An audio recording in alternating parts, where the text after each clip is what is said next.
Damn, that was a hard hit. Yeah, the Yo, heartbreaker. Kenny, why you looking like? Damn.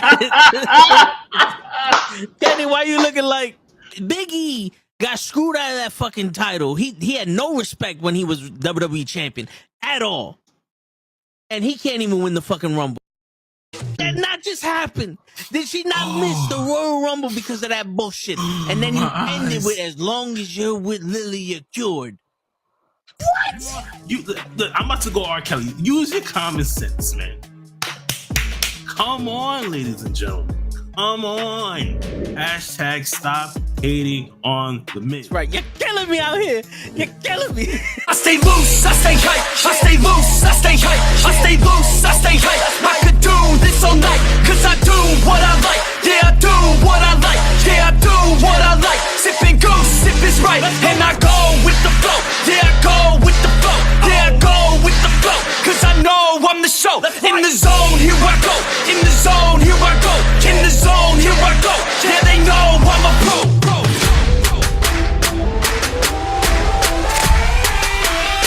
Let's go, let's go!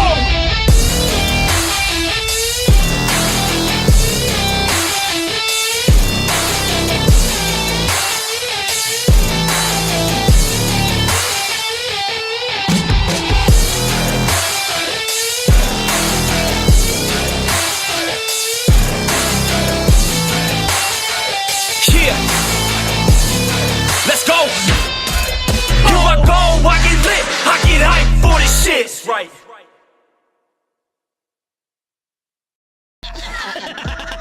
Word. He be like, "I got a left elbow and a right elbow. I can break your face with an any elbow. Make sure that you get elbowed in your elbow with an elbow. Got the arm ball, get the phone ball, get around with the bomb with the bomb ball."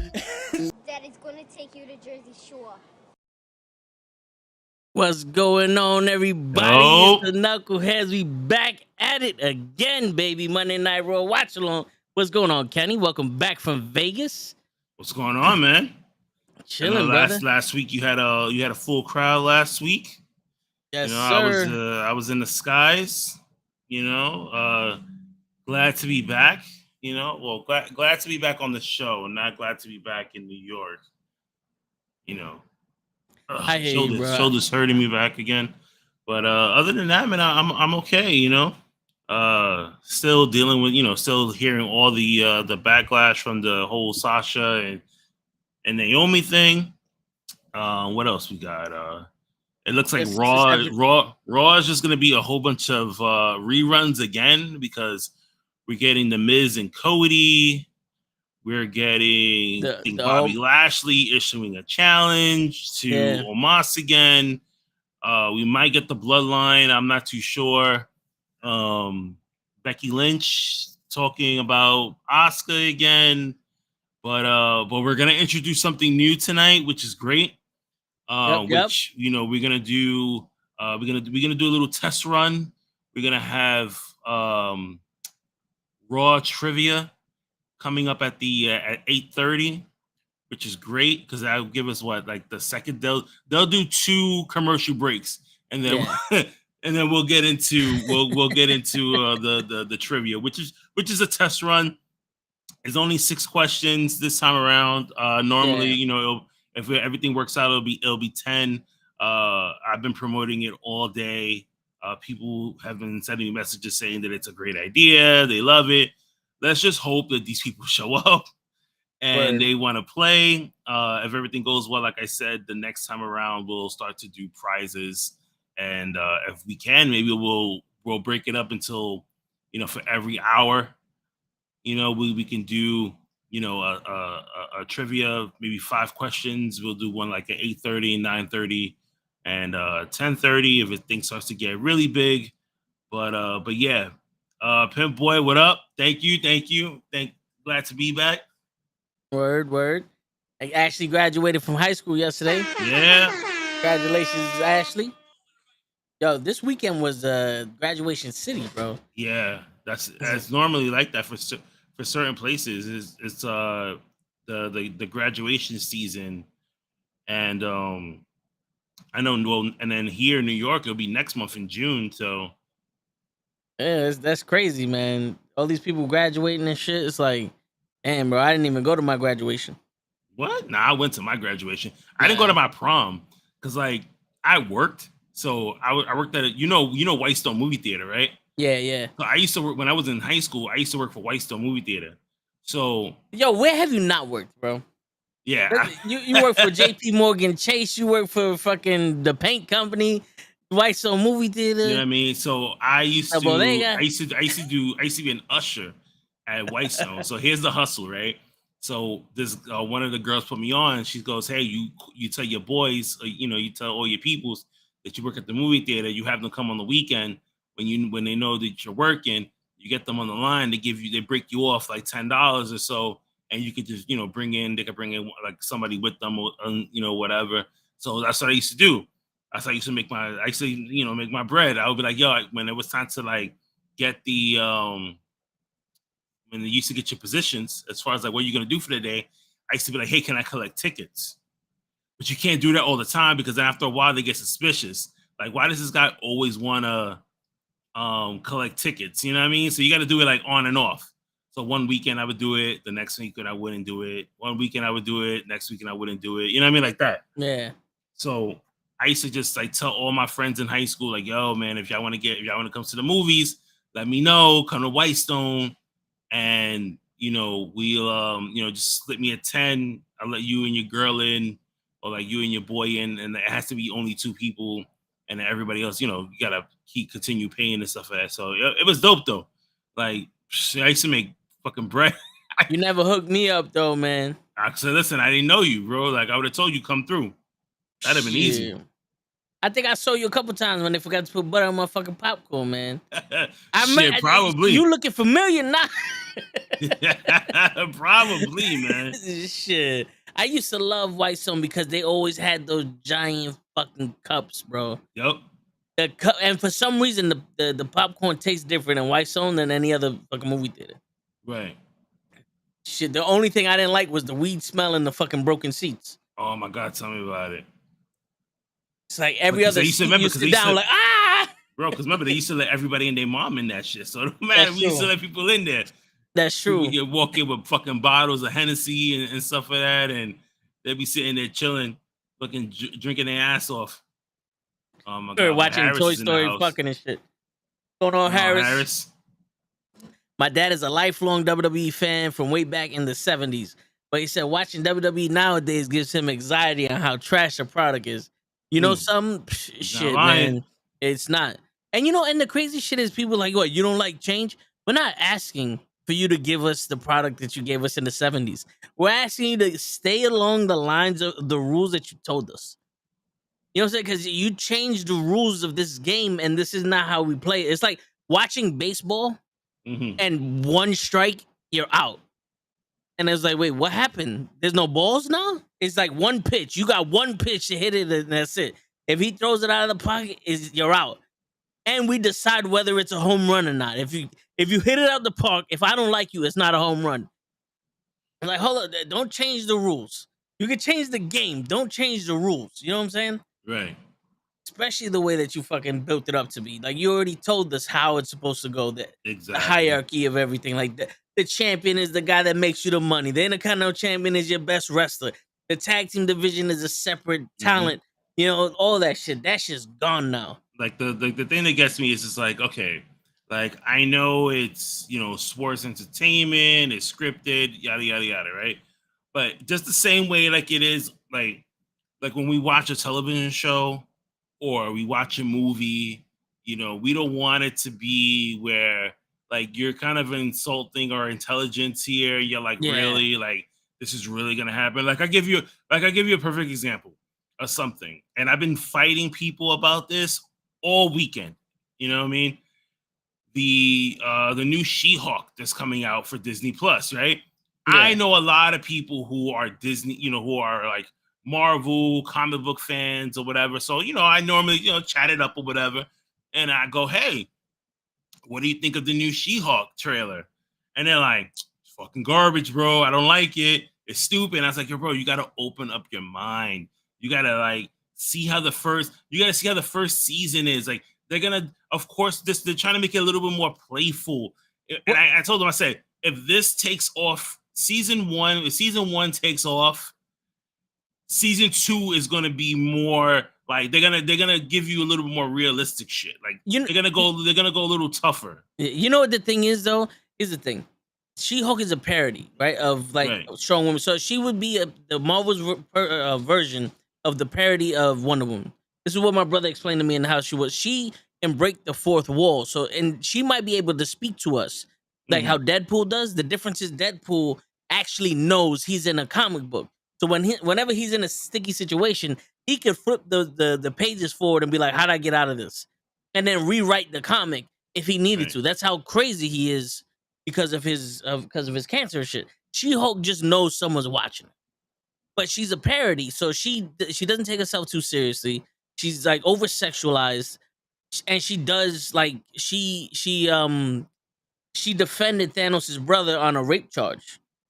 Because in the comics, Thanos' brother is actually an asshole like that. He's actually been a sexual abuser to women in there. You know what I'm saying? Like, I think people don't like it because this is a woman that's strong and not fucking depressed. Like, I honestly think that they take away, like, they showed a strong woman that has some kind of funniness to it, and they're like, oh, no, fuck that. It's like, yo, you know what I'm hype about? We finally get to see the fucking Hulk. Yeah. We finally get to see the Hulk. And even if it's She-Hulk, it's the Hulk. You know? Like, come on, man. No bullshitter. We get to see the fucking Hulk. And this, I think, is going to be funny. And I think what they showed in the trailer is going to be mostly like episode 1 and 2. Right. What's going on, Walter? Walter's in the house. Word. How excited are you guys for the She-Hulk trailer? I'm actually a little excited for the Ms. Marvel. That's coming up next. Yeah. And nobody, you know what's crazy about it is that like no one's talking about that.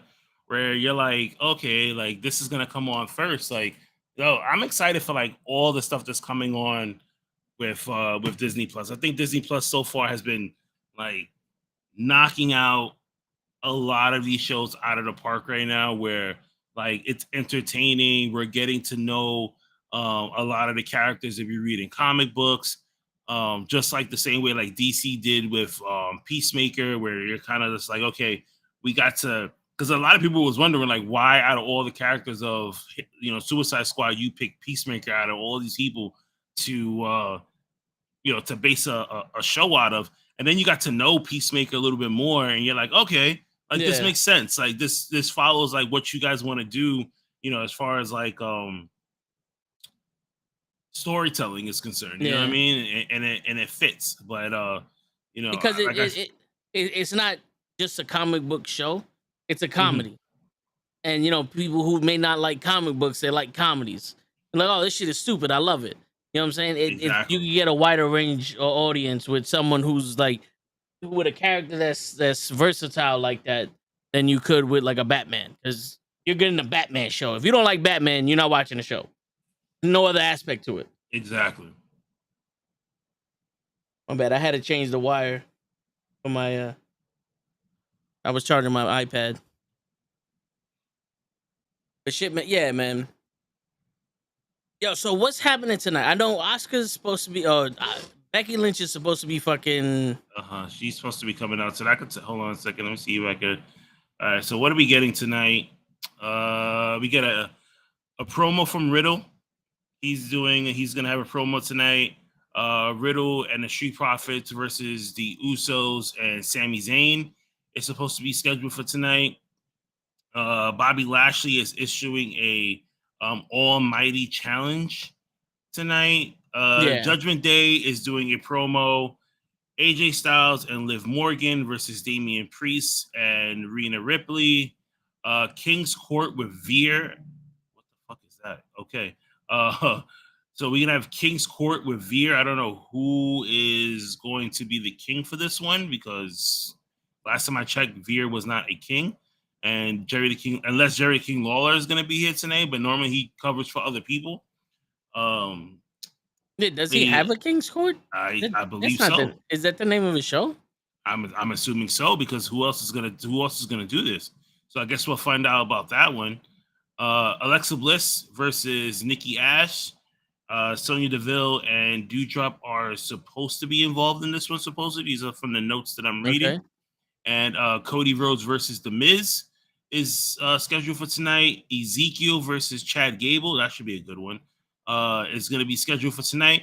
And winner's choice stipulation for Hell in a Cell, Bobby Lashley versus MVP. And what else? What else is this? I think so. This is the main event. Becky Lynch versus Auska. If Becky wins, she's added to Hell in a Cell. Wait, what the fuck? Oh, because remember, Asuka's the one that won. So it looks like they're trying to do a triple threat match for the Raw Women's title at Hell in a Cell. Because they need to make new plans now after Naomi left. So I guess that's one of their plans right now is just getting them to have a triple threat match, which is stupid. I wouldn't put them in a triple threat match. I would just leave Asuka and Bianca Belair the way it is. Just have those two, and Why? that's it. You need Becky Lynch in that match. But if Becky Lynch doesn't have every single fucking number one contendership shot in the world, I'm gonna stop watching wrestling.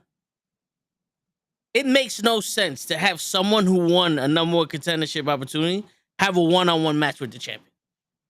Boxing now is gonna stop that. You know that, right? Yeah, they're just gonna have three guys in the ring. Yeah. And like, y'all just gonna fight it out. Yeah. And the only one that can win the title is the guy that's not a champion. I want to address Walter's comment here. I want you two to announce the Golden State Warriors are the 2022 NBA champs because nobody's messing with those guys right now. Not Boston, not Miami, definitely not Dallas. LOL, which is true because Dallas fucking folded this whole. I don't know what the fuck happened to them this series. We can get into some NBA talk. I thought we would probably save this for Wednesday when you guys do your pre-shows. Yeah, but we could touch base on this right now. I think Boston and Miami are playing tonight. And they're playing on Wednesday also. Yeah, no, then I doubt it. Well, yeah, that's right because it's 2-1 right now. The series. Yeah, Boston won one of their series, and so let's see. And then tonight Golden State plays tomorrow. They play tomorrow. Okay. Yeah, they play tomorrow. It could be their last game. It looks like they're gonna sweep Dallas, but because I think the way the NBA is run, and I always say this, that they always try to maximize as much money as possible, and Dallas will win tomorrow. They're going to push this another game just so they can revenue some more money for the NBA playoffs and watch Dallas win tomorrow. If Dallas does not win tomorrow and they get swept in the playoffs, then the only thing I could possibly think of is not that Golden State is a really good team, because we already know that they are. Is the simple fact that the Suns itself, who got beat by Dallas, is a god awful team. That you telling me that you lost to this Dallas team that's playing the exact same defense, that's playing the exact same plays that played against against the Suns, that they are getting destroyed by the Warriors right now. Like, last night's game was so horrible that I wanted to turn it off, but a part of me wanted to just sit there and watch them just get demolished. Because what's up, Earl? Luka Doncic was like literally, I think he played by himself. That's what it felt like. Yeah. I felt like I just watched one man play against a whole team. Listen, let me tell you something. The reason why the Suns didn't win last year and they lost to Dallas is because they don't have someone with heart. They don't have someone that wants to win. They have people that can play and that can win, but they have no one that wants to win. The difference between our era growing up of sports and this era of growing up in sports is everyone depends solely on their talent to win games, and no one depends on their heart. When you got JaVale McGee and Dwight Howard becoming like defensive fucking juggernauts in the finals, one for the Golden State Warriors and one for the fucking Lakers and shit, that's a problem. You know what I'm saying? Like, that's a problem because they're not that good in the regular season, but they're the only ones willing to get dirty in the playoffs. Like, no, man. You had to damn near kill Jordan or even fucking Gary Payton. Like, anybody that was playing, you had to kill the Knicks back in the day to beat them. Oh, There was none of this bullshit. And if you swept them, oh, man. Oh, my God. You didn't hear the end of it. There's still people giving Patrick Ewing shit for missing that finger roll. Let me tell you something. Back in the day when we watched the NBA, and we kind of already knew who were like the core teams that was going to win, and make it to the playoffs. You always knew that the Knicks were going to make it to the playoffs. You always knew that the Chicago Bulls were making it to the playoffs. You knew Detroit was making it. You knew the Lakers were making it. And it was just like the way stuff is now is more like, okay, it's like the same way like the NFL was. It's like, who is Tom Brady going to face this year in the Super Bowl? It's like, we already know Tom Brady is going to make it. So we kind of just like, all right, who else is going to make it now? And like now in the NBA, it's getting more to the point where you're just like, okay, who's going to be that lucky team? And it looks like the Golden State Warriors is that team to continue on and to say to themselves like, okay, who are we facing now? Are we facing Boston or are we going to face Miami? I'm really hoping that they face Miami. If they do, I think Miami is going to give them a really good fight. Do I think Miami's going to win? I say no, but they might just bring it down to the wire. They might just say, you know what? We can give you 6-7 games, tie it up, go do or die on game 7 and see what happens. Yo, bro, the problem with what Dallas is doing is they're trying to out 3 the Warriors, and you can't do that. Yeah. You cannot play the Warriors game. Like, in all honesty, you know how back in the day you live and die by the 3? Right. The Warriors live by the 3. They don't live by anything else but the 3. Oh, and it showed last night. Yeah. I would have that fucking 3-point line fucking guarded with no one underneath the basket. Right. If you're gonna beat me, you're gonna do it with layups and dunks. You're not getting a shot off. I'm gonna knock you the fuck on your ass. Like, yo, fuck that. It's gonna be some real like fucking park shit. Exactly. And you was the crazy thing about it is like, okay, like my son, he's a big Golden State fan, right?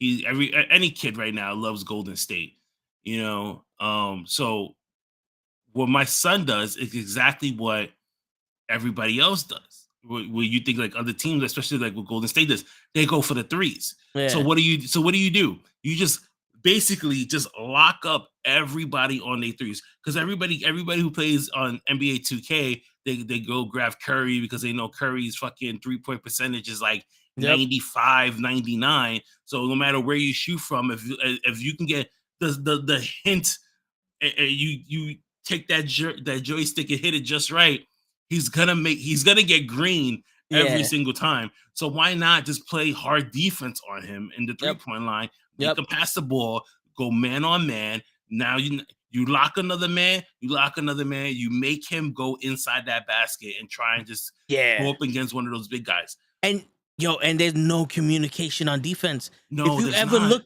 there's never any. Yo, think about it, bro. You remember when somebody said a pick, you always be like, yo, pick, switch. Yep.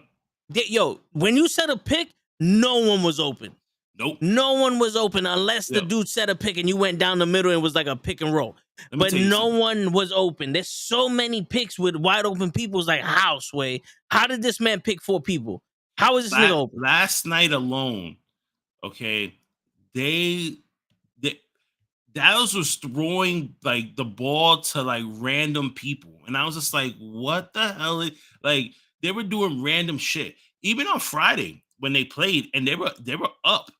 Like, I was like, oh shit, yo, Dallas is gonna win. This is gonna, like, they're really gonna do it. And then sure enough, what happened? Third quarter came, they folded. I was like, what the hell? Like, did you guys forget how to play? Like, did something happen in the locker room that, Jason Kidd said, hey, never mind. We don't got to play the rest, man. We showed them, and they came back, and everybody else came back and was like, all right, yo, like let's play some real basketball. And and I was watching the game with somebody else, and they said, you know what I noticed about Golden State? And like, they let you think you're going to win, and then they close it out at the end, and they make you feel like shit. Yeah. And I looked at it, and I was like, damn, yo, you're right. Because they were up, and they were feeling themselves. The bench, too. The bench was feeling themselves. The bench was like, yeah, man, we got this. Like, this is us. And then, bam, they folded. And I was like, damn, yo. Like, I felt so bad for them. Like, I didn't know what to say. I was just like, yo, like, did you guys? And then last night, I think they just said, you know what? We don't want to play. Like, we're good. Well, they got them right where they want them. I'm saying it now. I think Dallas is going to come back and win the next 4 games. They're going to win. They're going to come back from behind. Because think about it, bro. This era is known for people who cannot hold a fucking lead. Chris Paul already lost, the last 5 series where he had 2 games? He had 2 games to none. If Kevin Durant was still on the Warriors, I would have said straight out they're losing. Nah, I think the Warriors, like, they play smart basketball. They have too many guys on their team where they could depend on. Like, if Curry tomorrow gets hurt in the first quarter and he's out the rest of the game, the Warriors will still win. Yeah, Klay Thompson's all you fucking need. I think Klay Thompson's better than fucking Curry. Klay Thompson, you have what's the other guy's name? Green. Draymond Green. Yeah, Draymond Green. You have Draymond Green on there. You like Andrew Wiggins is on there too. Wiggins is on there. Poole, who's the rookie, who's been fucking phenomenal this whole entire season. Like they got got shooters, man. Like, these boys are not gonna miss. Somebody on that team, their bench squad is going to take over. Like, it's sad when you put in your bench guys. I always call those guys, like, you got your starters, you got the bench, and then you got the bench. You know who the bench is, right? Yeah. Guys who come to practice, they shoot around with the starters and the people who got some type of pool to play and stuff like that. And like, if the team is winning by like 50 points, 30 points, they throw those guys in. Like, you rarely see them. Like, you look at you'll see their picture will pop up more on Instagram when they win a championship and be like, yo, who the fuck is that guy? Word. And you'd be like, yo, I didn't know he was a part of the Warriors. Like, you get that one guy that got a podcast like, yo, I'm a Golden State Warrior champion back in 2006. Yup. Like, yo, when did you play with them? I didn't. I played that one playoff game. You remember? Oh, yeah. You guys was like up by 40. Yeah, man. Game that was 4, me. 3 seconds left on the clock. We're up by 26. They threw me in there, bro. I almost got a point. Have your moment. You heard. Like, this is all you, buddy. But yeah, man, I think, like, the game may change, but I think the mentality of the game changed. Right. Well, I had that. The problem with everyone winning, no one knows how to lose. Right. And if you don't know how to lose, you don't have that desire to win. And I think that for more, that was with Golden State, where they're like, because I know I was watching an interview with Curry, and he was just like, yeah, but we got that hunger and we want it back. And I think that's what's driving them to do what they're doing now. And they're not letting up. They're like, yo, it's almost like Brock Lesnar versus John Cena at SummerSlam, where he just kept hitting him with the suplex. Yeah. And everybody was just like, come on, man. Like, yo, enough is enough. And it was like, nah, I'm going to hit him again. Like, I'm going to keep hitting him until he fucking remembers. Yo. Yeah. Yo, Walter goes, do you think Kevin Durant is sorry he left Golden State for Brooklyn? No. I think Brooklyn, let me tell you something. I think that if Brooklyn would have gelled, if they would have played fully for the whole season like they were supposed to, then I think they would have never gotten beat the way they did in the playoffs. Brooklyn has a really good team. And now that they traded freaking James Harden, which is another person that was like, oh, I could play better on another team.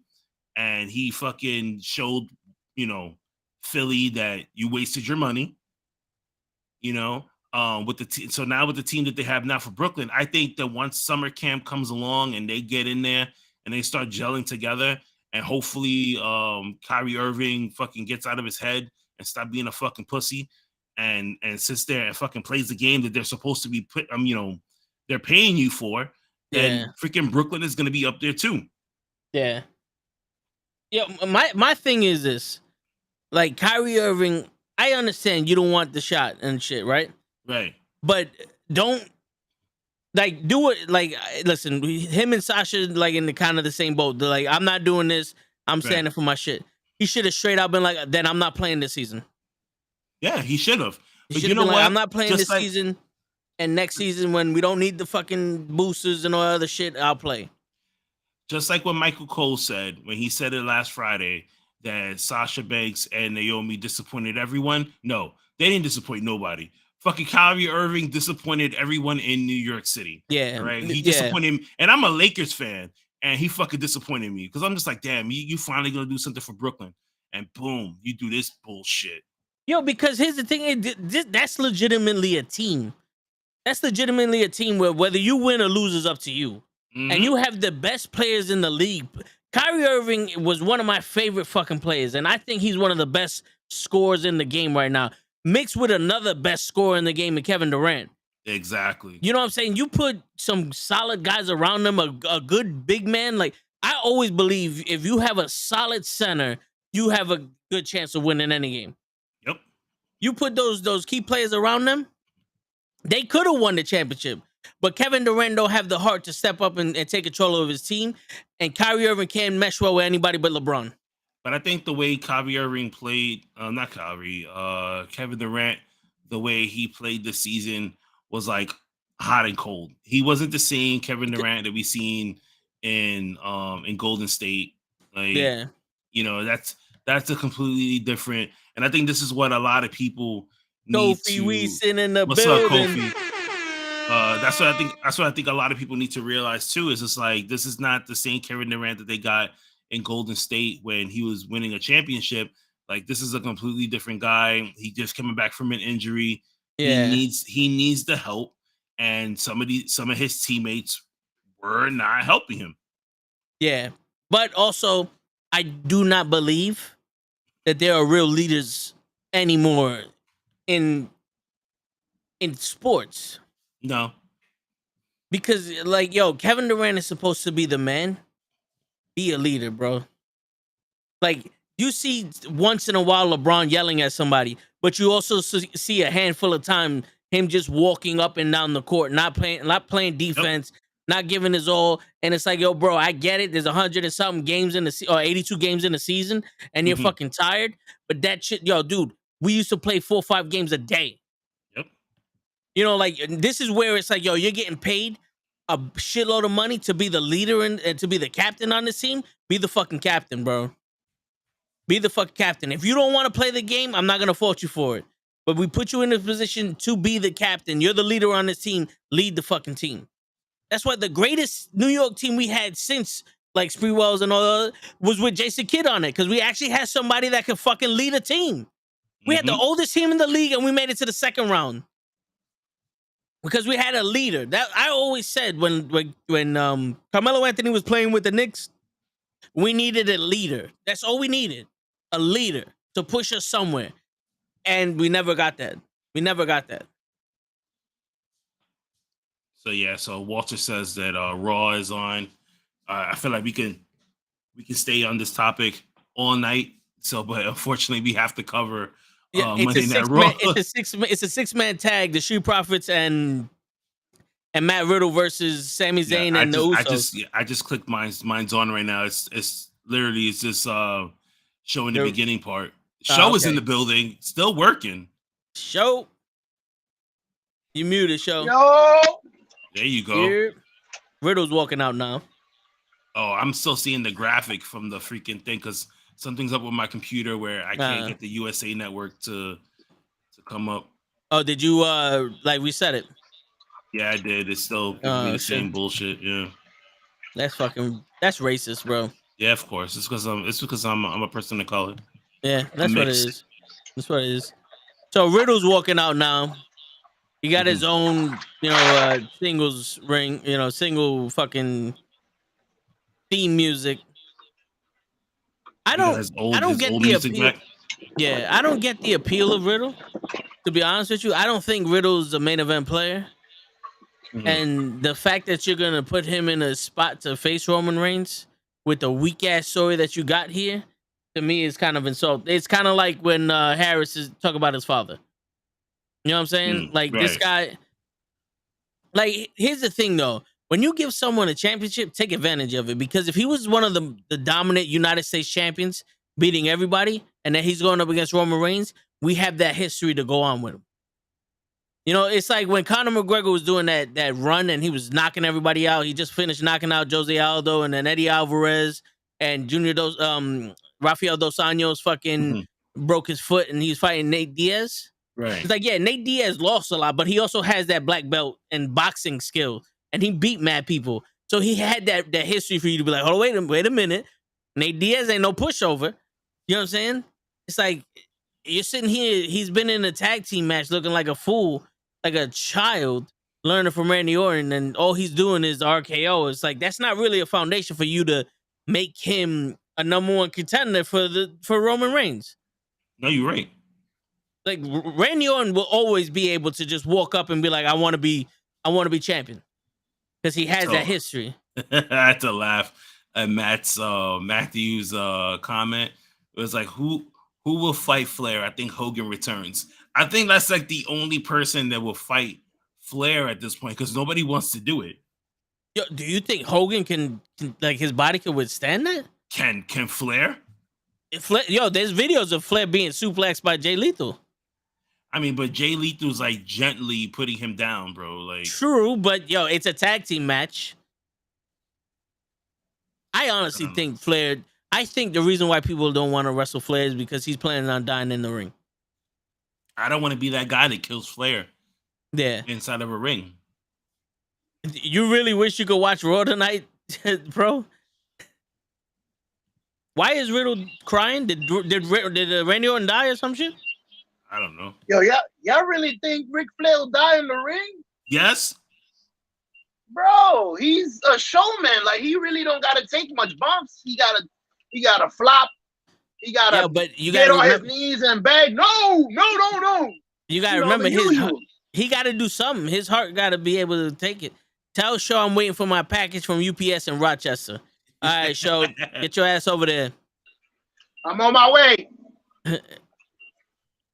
Drago mentally for Flair. I don't know.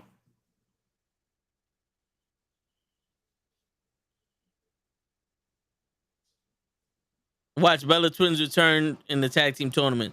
They don't have anyone else. You know what? You're absolutely right. I think that's what's gonna end up happening. Yo, if he dies, he dies. Word, Kofi, fuck it. No, but yeah, they don't have any other tag teams, and the Bellas want to come back anyway. Yep, you might as well just give it to them. Let them go off. Oh shit! What did I just do? Damn, Joe, you just fucked up Kenny shit. He hit a bump. Keep your eyes on the road. Blame the black man. Word. So, Broseph said that he's gonna get his revenge on anybody that has blood. I'm telling you, he's gonna fight Roman Reigns at Hell in a Cell. I think he's the first one up. Yeah, and then they're gonna have. Then they have Randy and Money in the Bank. Yep. Because listen, this is if that's how you're gonna play it, you would do it. Have Riddle go out first, let him lose to Roman and the Usos because they're gonna attack him, and then Randy Orton comes out and tries to help him. Yeah, and then that sets up a feud for the next pay-per-view, which will be Money in the Bank. Yeah, right. And then they whip Randy's ass, and then you get the feud with Drew McIntyre for SummerSlam. Word. Yo, WWE, Kofi. cut me in my check today, please. Send it over. Word. Hey, I got Cash App. I got PayPal. He got regular USPS mail, whatever you want to do. Yo, Kofi, not for nothing. Speaking of Alex and the Pete, I was hyped, but my cousin just graduated from college, so we was over there celebrating her shit. That's why I couldn't come out. But yo, bro, I'm gonna definitely show up to one of these shows. I need to come out to one of those shows. I want to see a Knucklehead sponsored match, and I kind of want to get kicked by the Kick Demon. I feel like it needs to happen. Now you want her to kick you in the chest?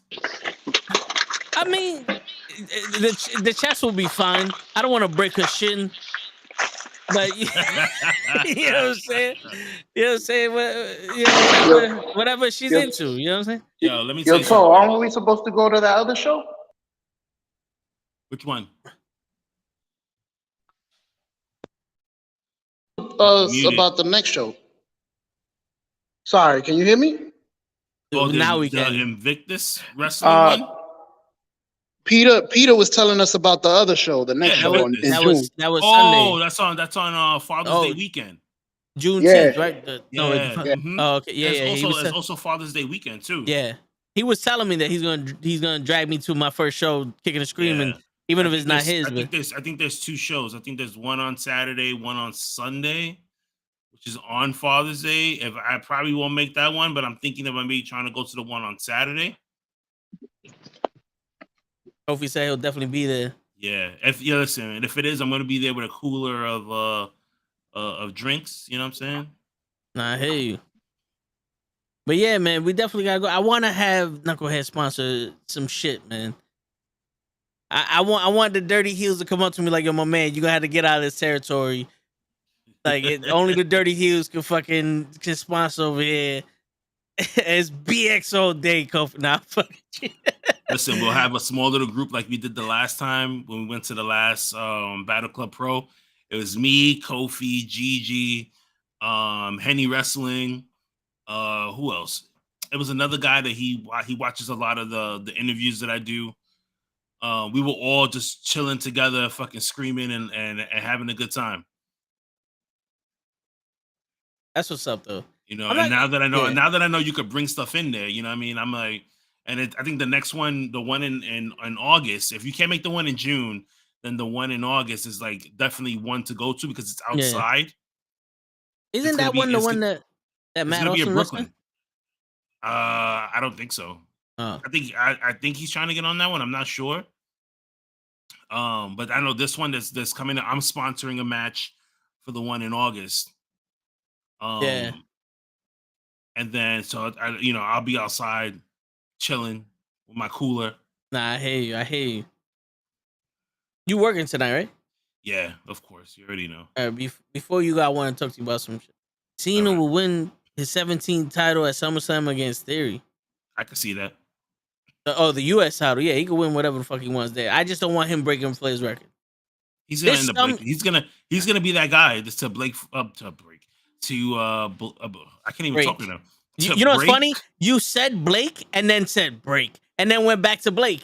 Like you fucked up correcting yourself with mocking yourself. I don't know. I have no idea. But I can see still drunk Cena from Vegas. right.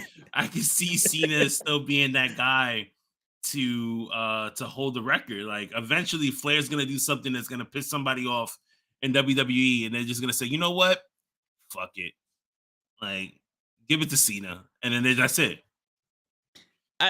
To me, I feel like there's some shit that just doesn't need to be broken, bro. Yeah, listen, that's the same thing they said with the streak. But I don't believe the streak should have been broken. You know what? Not for nothing. I think the streak should have been broken, and they did pick the right guy. And I know Lay is gonna give me shit about this. No, I said Brock that. Lesnar, but I think and even NuKKle even said it. Even fucking Undertaker himself said it. He said he didn't mind that it was Brock. Like it's a countdown to when the Miz and Cody Rhodes are wrestling. They put up a countdown. I'm so far behind right now because I gotta find a good.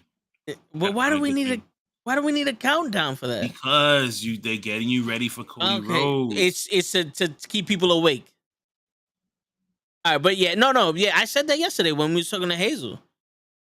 That I think like the only one that's believable to break it will be Brock, especially at that time. He's the former UFC heavyweight champion, just destroyed John Cena. He looked unstoppable. Mm-hmm. Oh yeah, it is gonna be Jerry the King Lawler's King's Court. Oh, see, there you go. Yeah.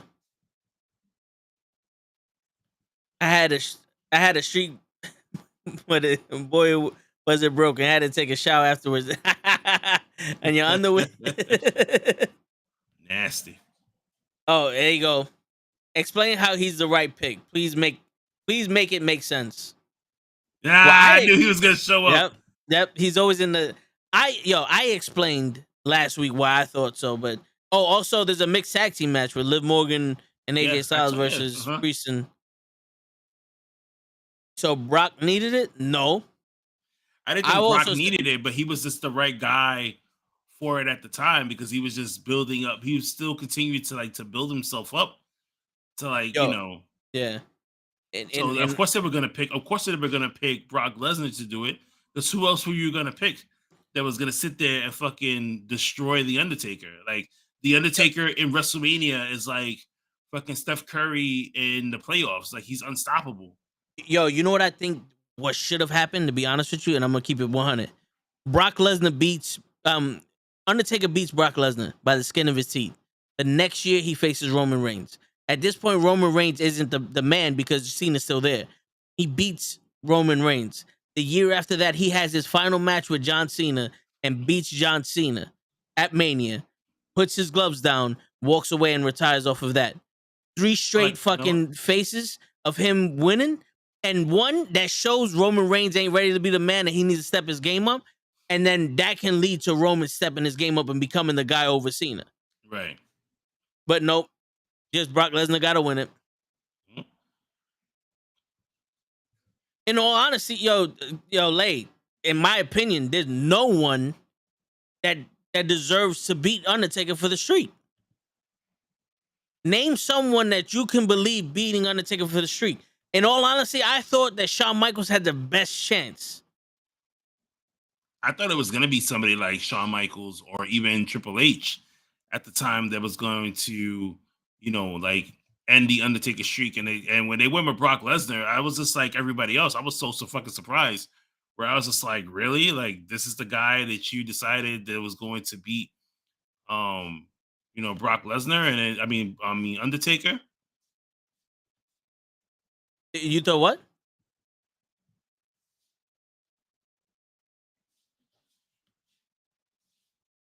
What'd you say? I said that I was surprised too, just like everybody else when he beat the Undertaker. No, yeah. I was making that logic as to why would you even, break the streak itself? Yeah, I don't think the streak needed to be broken. The Usos just said, "You the twos and we the ones." But yeah, I'm like a few seconds behind you. When do the Street Profits get titles? Never. They're not going to get titles. Yeah. They'll get a bunch of no more contendership matches, but never. They'll just give you some really good matches. Yeah. Once the New Day decides to fucking quit, then they'll make the resident black guys the New Day. Mm-hmm. That's like, all right, we can give it to you now. So they start this match 20 minutes into the game to have it put on later. I'm just speculating because they're brawling right now. Are you able to watch this, Kenny? I saw the brawl right now. They just came out and everybody started fighting. And we're back to commercial. Yo, we got 10 minutes before the trivia starts. Exactly. So we got 10 minutes, and then we're gonna start the trivia. You know what? I'm gonna put it up on the screen now, just to set everything. Let me set everything up first. Well, all right. So, Lay, the reason why I said I thought Shawn Michaels would have been able to break the streak is because the story between those two in that match, that was a masterpiece, bro. I thought that during that match, I thought Shawn Michaels could do it. Am I gonna say make Shawn Michaels do it? No, but during that match, they made me believe he can do it. You know, that's the only reason. That's the only person I'm like, yo, I think Shawn Michaels could win this shit. You know, but that's just a testament to Shawn Michaels. And that is why I would put Shawn Michaels over Bret Hart. Because even though Bret Hart's a good technical wrestler, I think that aspect of being able to do that, even with Ric Flair, like just one of like those things, those emotion catching moments, you can't find with Bret Hart too much. Right.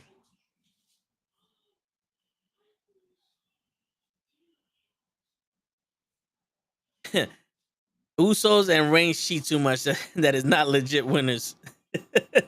Hey man, win if you can, lose if you must, but always cheat. My man Bobby the Brain Heenan said that shit. Oh man, I forgot. Yo, they got the Boys trailer come on. Oh, that's right. That season is starting up again, right? Yeah, June, something like that. Yo, that light chick, the Nusu, she's hot. I know I don't have to say that to y'all, but you know, for the record, the cinematographer that she's hot. You know, shit. Yeah, I woke up yesterday morning like, yo, I gotta call out work. Good night. You know what? I felt like that today, and I was just like, I really wanted to just call out of work. The pin. All right, so let me do the share here. Nope, wrong button. Sorry, guys. Sorry. No yawning. No, that's just my excitement. Is this it? Yeah, this is it. This should be it right here, right? Well, waiting on players. There we go. You want me to show it, or? Yeah, you can show it. All right. All right. So we've been thinking about this for a while. For the people who are waiting, if you look at the screen itself, you can go on the website that it's on there, or if you downloaded the Kahoot app itself, you can go on there and download the app. Put in the code, the game code that you have there. Make a name, and you just wait. And at 8:30, we will start. Like I said, it's 6 questions. 6 questions that are on there. You're going to bed. 6 questions. 6 questions, and then you're going to bed, everybody. Yeah, someone else is going to bed. We already got one person on there. Ashley's in the house. She's waiting to jump on. We'll start at 8:30, a little around 8:30. We'll get a little bit, if we can get a little more people to come on here. Oh, we got another person. It looks like Tyson is in the house for this one. Ooh, Tyson's in the house. Yo, and the game starts at 8:32. Yeah. Johnny, what's going on? Johnny looks like he's bored. Word. Yo, we're about to do a trivia game. Johnny, jump up in there. If you want to play in the trivia, he goes to mines. All right, so if you want to play, come in. The code is on Kofi. It's right there on the screen. It's 954-8866. There we go. Okay, Got some more people on here. All right.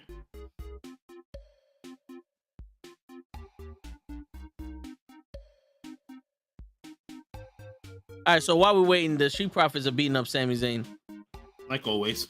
I think Sami Zayn is the new Disco Inferno for the Bloodline. Right. Does that make sense to ya? Yeah. But think about it, Sami Zayn is actually a really good wrestler, and Disco Inferno was like a person that just got by. I don't really think Disco Inferno was that great. Like, I'm sorry. Disco Inferno was one of the greatest wrestlers to ever fucking live. Nah. He was a gimmick guy. He did his job. He was their Brooklyn Brawler. I guess. Remember that little push they gave him when he joined the Wolfpack? Yeah. He was winning matches, and then they turned their back on him. We got 4 people on here. Oh, 5. Procrastinator. You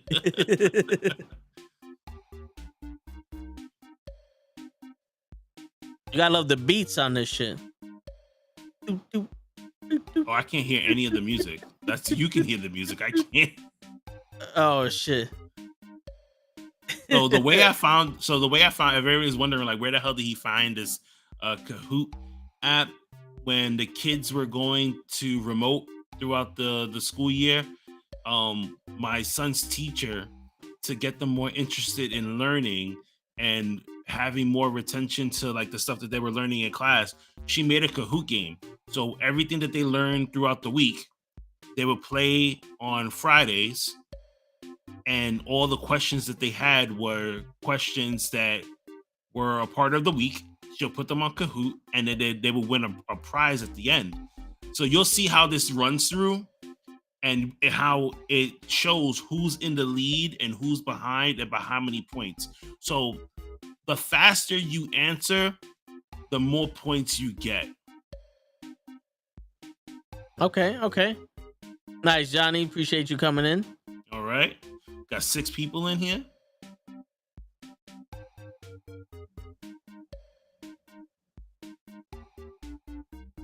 Hey, Riddle. Wow, he's wrestling. He's in this. Riddle in the house. I like the name. Is this multiple choice? Yeah, this is multiple choice. Yes, it is. It is multiple choice. You just go to the app, put in the pin, and you're in the game, right? Yep. You put the pin in. It'll tell you. It'll give you multiple choice answers, and then we get it from there. We got 7 people. Matthew, man, you gotta jump on.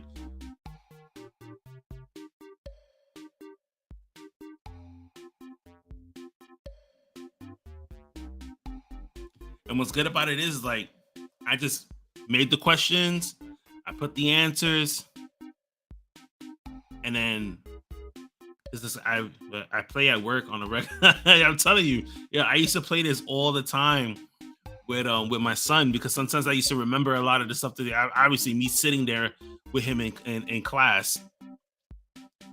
Yeah. And then I used to just be like, okay, like what are the questions to today or whatever. And like it used to be fun. Like they I think they did like one time she did 20 questions, and I was just like, damn, like, but these kids, like, they're competitive, especially my son. My son is very competitive. So when he was doing these games, if he wasn't number 1, or he was of your name, like you'll see at the end, they do like a podium. So they do first place, second place, and third. We're gonna start at 8:30. I mean, we have enough people here, but I did advertise for 8:30. So in case somebody comes in and like, yo, like you guys started early. So we got like 2 more minutes. It seems somebody keeps cutting in and out. Like, word. We'll start like I'll give them maybe like 2 minutes, and we start like at 8:32. Give people time to come in if anybody else is gonna come in.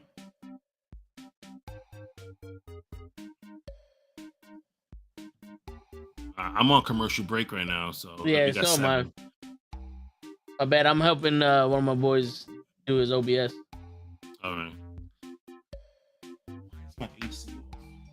I'll be back.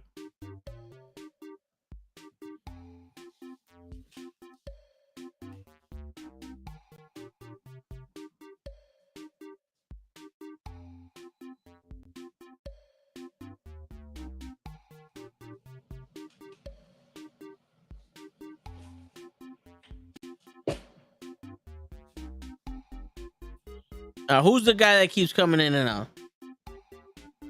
Is it you, Tyson? I got my eye on you, Tyson. Yo, Kenny goes at 8:30. Yeah. Oh, here it goes. All right. Yeah, no. I advertise it. I advertise it for 8:30 that we'll start. Just want to see if anybody else will come in. Right now, I have 8:29. I don't know what time you have there. On my computer, I have 8:30 now. I just literally switched to 8:30. And okay, yeah, mine's just switched to 8:32. So you know what? Do you want to wait for anybody else? So somebody all right. Somebody left. I guess I'll wait for that person to come back in. And then we'll Riddle left. Yeah, it's fucking Riddle. Okay, There you that go. goes Riddle again. All right. Oh. So should we just get started now? Okay. All right, let's go. I said 8:30. That's it. All right. Let's see how this shit goes. This is the test run.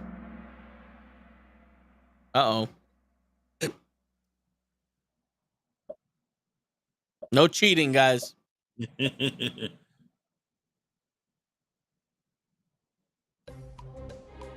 How many seasons is Monday Night Raw on so far?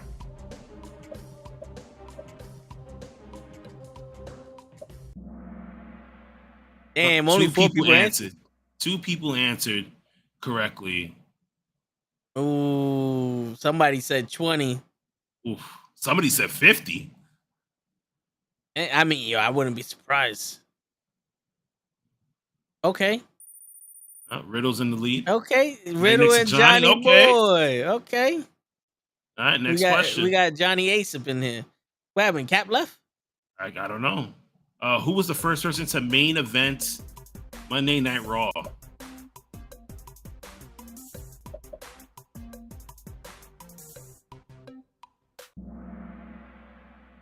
Well, only 3 people answered. We have 7 people. Undertaker. No one got that right. Yeah, man. Big Boss Man? Yeah, I put the Big Boss Man on there. The Big Boss Man? Still same people. There you Next go. question. All right. Who defeated AJ Lee to win the Divas title the night after WrestleMania?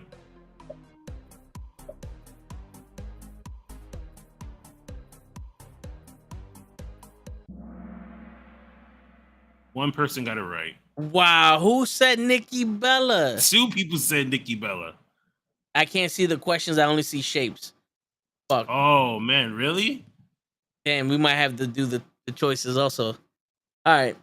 Well, fuck it. I'll try to read it as fast as I can. You're only down by what, 2 questions? Yeah.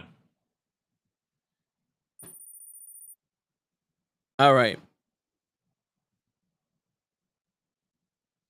On the January 15, 2015 episode of Raw, Dean Ambrose took on Bray Wyatt in what kind of match? Last man standing, hardcore match, steel cage match, ambulance match. Triangles, last man standing. The diamond is hardcore, steel cage is a square, ambulance match is one person answered it correctly. Circle. Okay. Hey, Ooh, Ashley moving up. My shit is hella late. I don't see the question. Uh-oh. Ugh. All right, we're question number 5. On the October 5th episode of Monday Night Raw, who was the first person to visit Vince McMahon in the hospital? Red, Stone Cold Steve Austin. Blue, Shane McMahon. Yellow, Mankind. Green, Big Boss Man. Yo, these shits are going by fast. Yeah, because I want to make sure nobody cheated. Remember, they can Google something fast. Kofi moved up. All right, last question. What was X-Pac's original name before joining DX? Red, the Kid. Blue, 123 Kid. Yellow, Shane Waltman. Green, 6. Oh, somebody answered. Everybody else answered Kid.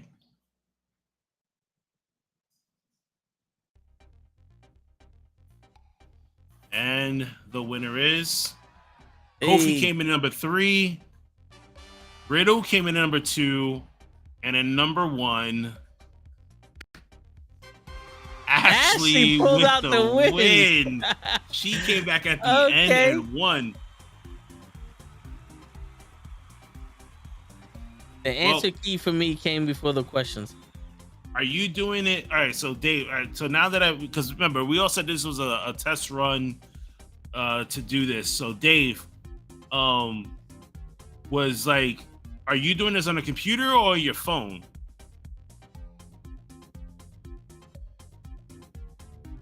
I couldn't even see the questions.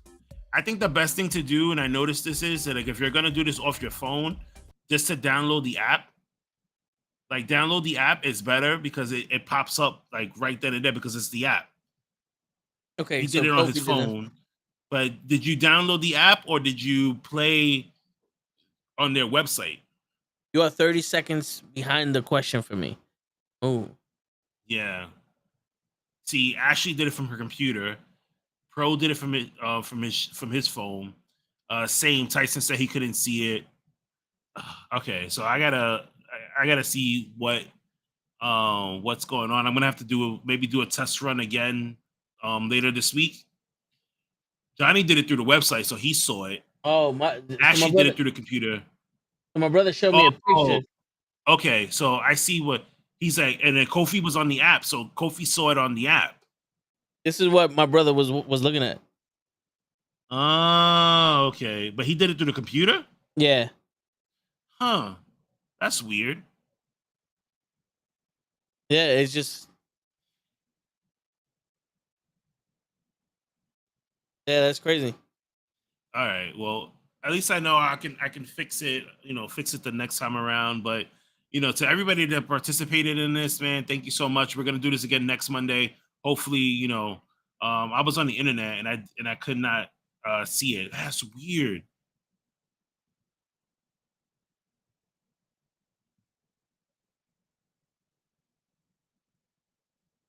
View full report.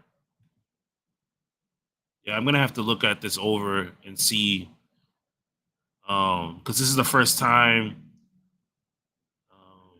This is the first time like I actually did this. It said we had 9 players on here.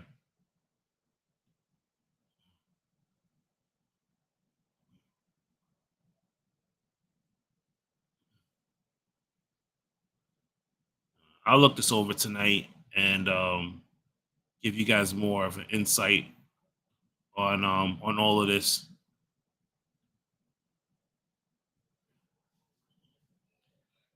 But this seemed fun though. Yeah, I like it because it's just like I'll use the app the next time. Yeah, I think it's better if we use if you're gonna play again, obviously download the app to your phone, and it'll be a lot better for you when we do it, because you get to see like the questions like right off the bat. Because I've never played it on the actual website because all the kids download the app. Yeah. Kofi's down to play again. I know Ashley, she wants to defend her title as the number one. Lay's like the kid. Come on, man. Yo, it would have been even more of a throw if you would have said the Lightning Kid. Because he was so many names before he beat Razor Ramon, and that officially changed his name to 1-2-3 Kid. Yeah. And then he turned into X-Pac.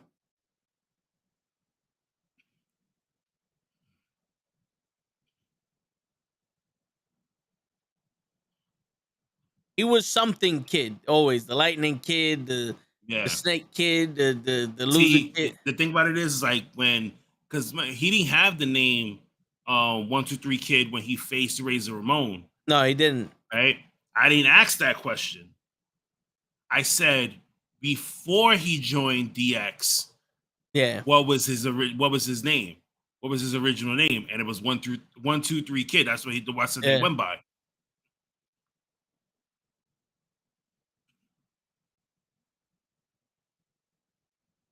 But this was fun. He's coming for her.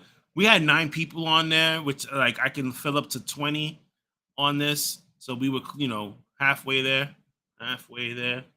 Word. Everybody that participated, thank you so much. The next time we do this next Monday, there will be a prize. I'll go out there and buy something and have a little prize for somebody. If I had some more stickers, I would send out stickers to everybody, but I don't have any stickers right now. So 6 was his name in WCW. Remember when he left WWF and he went to WCW, they changed his name to 6. Yeah, but he was in NWO before he was. Nope. Remember, he was in WWF first. That's how he met Scott Hall and Kevin Nash and Shawn Michaels. And they all became friends. But he returned as X-Pac. Exactly. But I think he did like a double. Like he was in DX and then NWO and then DX. That was like Judge Dredd. Yours if you can ever get it to work. Isn't that Which before one? 6? No.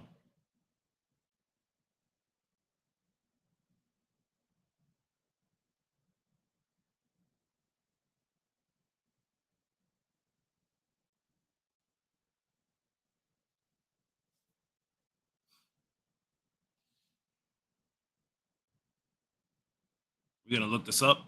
Yeah, I'm looking it up, man. All right. It had to be Lay. Lay's got to be the guy that's. I guarantee you was the one in school that would fucking debate everything. Like, oh man, I just want to get out of class, and here comes that one guy.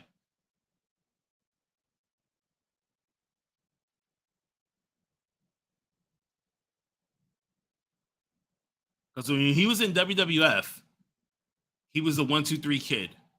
Then he left, went to WCW. He became 6.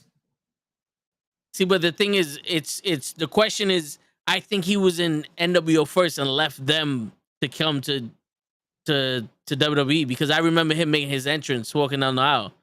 Like I think he left NWO to be in DX. And then when he left WCW, he came to he came to what you call it. He came to WWE. He was X-Pac. He was X-Pac. No, yeah, So he was okay. So he was with DX first. He continued using the and then left to what you call it, and then left to he NWO, went to, which no, where did he? Left, or he came back. He left WWF in 1996 as a 1-2-3 kid. Immediately joined the NWO, changing his name to 6, and then went to he returned in 1998 and joined DX. And joined DX, but he was already 6 in NWO and went to WWF. So all right, I'll give it to you because you're the because you gave me the question and I just worded it different. Yeah, well, the thing was, I said who had a major change, who had a major upset against Razor Ramon, which led to the change of his name. You know what I'm saying? See, because look, he wrestled in WWF from 1993 to 96. Then he was in WCW from 96 to 98. He continued using 1-2-3 Kid as his name until he departed for WCW. And then he immediately became a part of the NWO. And that's when he was 6. And then he went back to the WWF in 1998 and 2000. And he was X-Pac. You know what's crazy? His names are X-Pac, X-Pac, 6-Pac. Like he has so many different variants of his name. Lay, we're gonna give you the point. I'll give you 100 points.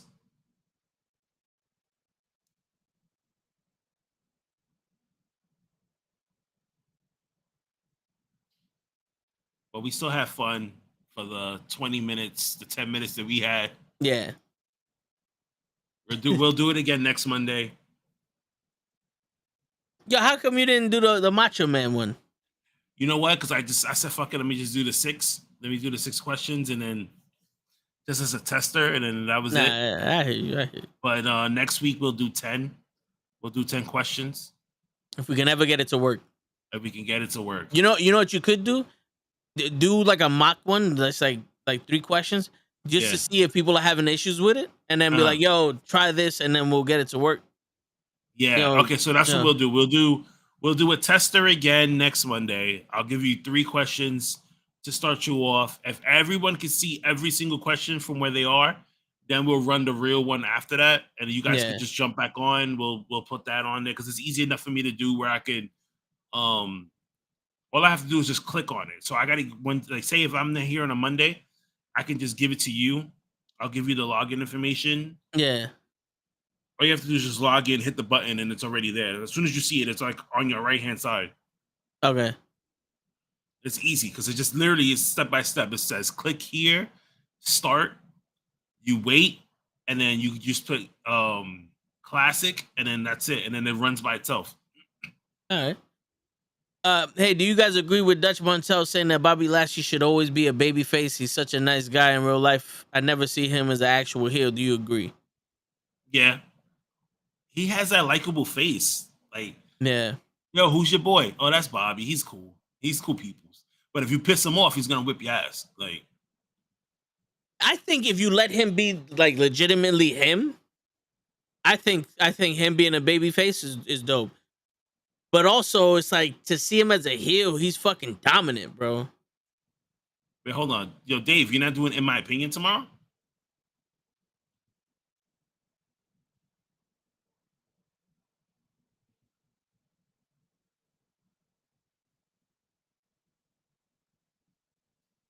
Well, he's out. Yeah, I think he went to go visit his mom's. Oh, that's right. Yeah. I see. He sent us a picture with his mom.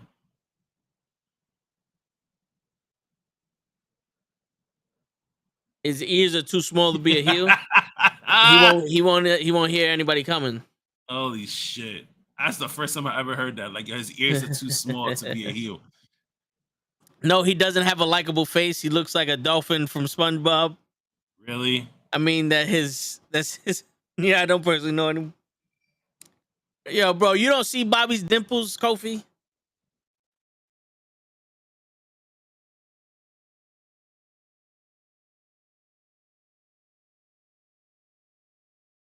He'll be driving back from West Virginia all day tomorrow. Meet Virginia. Okay, yeah.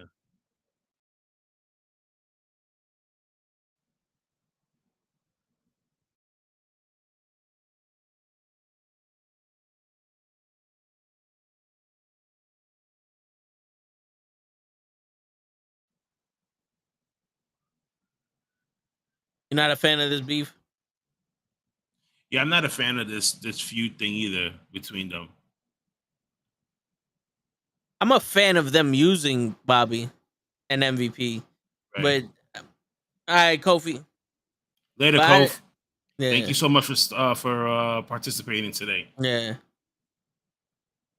I honestly think this would have been better if Bobby was WWE champion. Yep. Same here.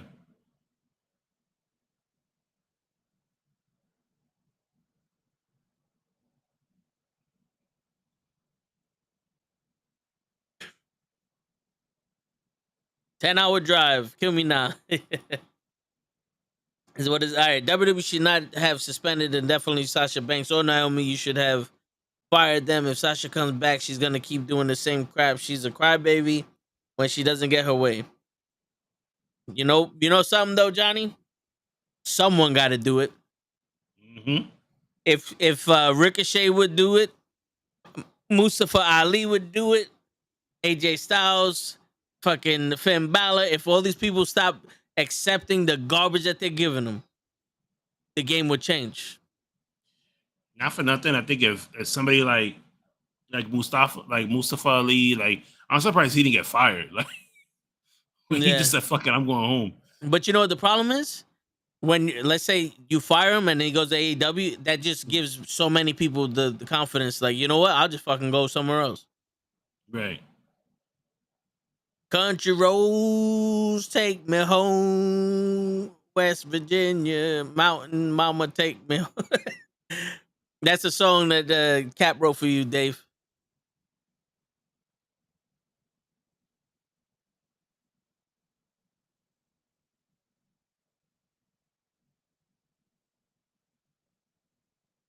Oh wait. So Bobby just challenged MVP, and the winner gets to choose the stipulation at Hell in a Cell. Why wouldn't Omos and Bobby Lashley fight in the Hell in a Cell? I don't know. Mediocre now is the best. Yeah, it's the normal. Yo, if you think about it, the 4 horsewomen, Sasha Banks, Charlotte, Becky, and Bayley, have had like the most fortunate careers because every time they were not being used in a main event situation or the top level, they were either hurt or left. Yeah. Like Sasha Banks and Charlotte, like literally just left. They were taken off TV. Same with Naomi, just taken off of TV because like, oh, they're suspended because they did some shit.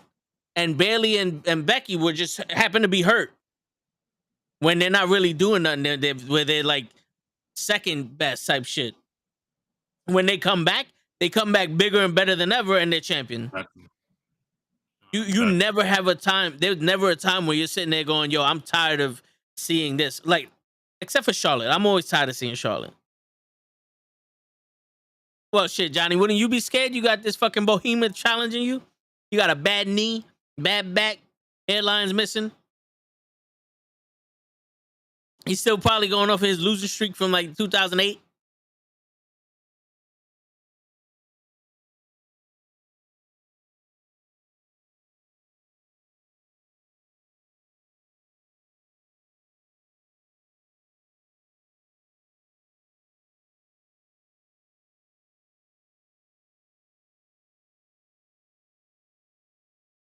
So MVP is screaming at Bobby, "I'm gonna be responsible for your downfall." You know, not for nothing, I would love to see MVP versus Bobby Lashley, but like MVP like out wrestling Bobby Lashley, like working the leg, showing that he's a veteran. You know, like, yeah, Bobby Lashley's a veteran too, but MVP is a different type of wrestler. Like, show that story. You know, it's like, yo, I'm not a giant, but I am somebody that's fucking, you know, versatile. I got some tricks under my sleeve, you know? Not just a fucking squash match. I don't think MVP is at a spot in his career where he needs to be squashed. You know, I think he's still able to you know, carry on a match. I don't know where Kenny went. He just stepped away. He probably went to go knock down somebody's door or some shit. I've downloaded the app on the phone, so come next week I'll be there. All right, Tyson. Yo, this was a test run. Appreciate everybody joining, but yo, yeah, Ashley's the champion right now, so she's gonna have to defend her title next week. You know, Kofi said he's already coming for that title. They changed Edge's music again, or did they just add that voiceover in the beginning? The shit goes, "You think you know me? You never did," but it's Edge's voice.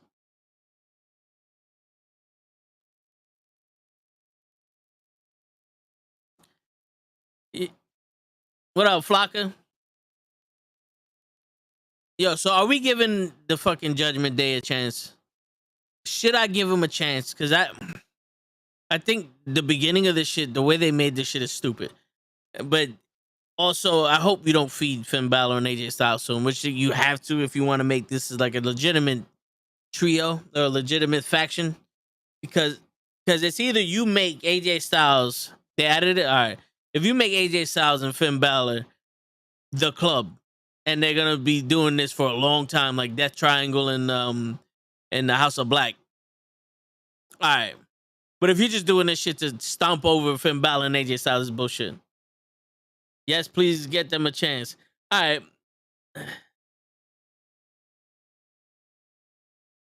The acronyms for the call-up is D-Cup. This is true. That's true. Hey, man, he likes him that big, you know? He likes him like that. How's your day going, Flocka? Long time no see. Yo, why is Rhea Ripley still wearing a pumpkin on her thigh? Don't get me wrong, I still like looking at her thigh, but why is she wearing a pumpkin on her thigh? That doesn't seem brood to me. Like, does that sound like brood to you? Does that sound like brood to anybody in the chat? A pumpkin on your thigh? I don't know. That's not brutish. That don't sound like at any given moment blood can just drop from the ceiling. I see you're subscribed to JD and SML. Who? You're torn. I want to give them a chance, but Liv is my girl. I hear you, but I just hope they don't, like, yeah, this faction is doing good, but don't fucking ruin Finn and AJ, bro. They're legends. Absolutely not. Damn, I forgot what I asked you, Lay.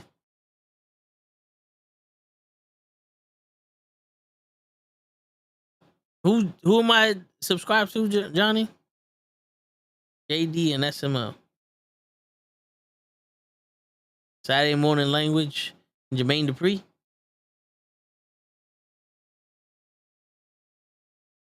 No, yeah, but I honestly think if you make like a fucking club, oh, you're not giving them shit. You're not giving them a chance. He like lives that. You know, Johnny, I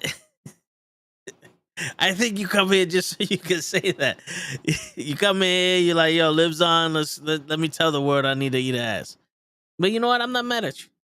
Do your thing, bro. Do your thing. You're not giving them shit. What about Rhea Ripley? Fuck Edge, yeah. But what about Rhea Ripley? Do you give her a chance? That's the reason why I'm like, yo, are we gonna give this group a chance? Because Rhea Ripley's actually gonna do something, and I feel like this is. Hey, great job last week holding down the fort. Yo, appreciate you, Tyson, man. I did my best, man. I did my best with what I had, and you know, I try to live up to the normal standard of the Raw watch along. You know what I'm saying? Appreciate that, Tyson. But I'm excited to see Rhea Ripley act natural. Not put on a gimmick. Like maybe Damian Priest is putting on the gimmick, but just act natural. Just to be like, yo, this is how she looks. Like this is the person that she shows us. So be that person. You got the goth shit on. So be this person. I want to give her a chance. You don't like Rhea Ripley like this? Or you just don't like her at all? Oh, that's what I asked you, like. Is that pumpkin on the thigh of Rhea Ripley giving you brood vibes? Is that what it is? It's supposed to be brood vibes? JD from MY 206. He does all the post like Raw, NXT, AEW stuff. He's the guy that he works for House of Glory, and he screams all the time. Like, are we going back to Money in the Sand? Oh, you're subscribed to him. I thought he was talking about I was subscribed to him. November 5th. Crown Jewel. Yeah, I think you missed the word. You meant to put fuck yeah, Edge. I'm asking if we're gonna give this Judgment Day a chance. I want to give Rhea Ripley a chance. But she has a pumpkin on her thigh still. And maybe she wants people to eat her thighs. I don't like her in general. Never got the hype. You know something, Pro? I think the reason why the hype died out is because of Charlotte Flair. Charlotte Flair and Becky killed any momentum Rhea Ripley and Shayna Baszler had. It's just Shayna Baszler could get that momentum back like that, and Rhea Ripley can. Right.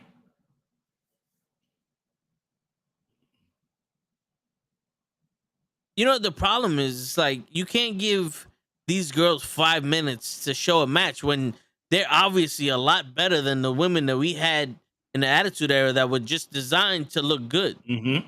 Yeah, you're right.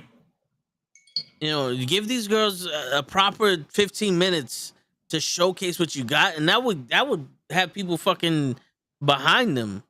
Mm-hmm. Like look at Bianca, her standing on the apron in that dress from last week. How can you not be a fan of that? No, but in all honesty, Bianca and Sasha showed that women main event WrestleMania can steal the show. Yep. It's like we got to stop this whole women wrestlers. Just let them be wrestlers. It's fucked up that I still have to say this shit in 2022, but it's like, come on, man. It's at some point. This is why you have Sasha doing what she's doing. Yeah.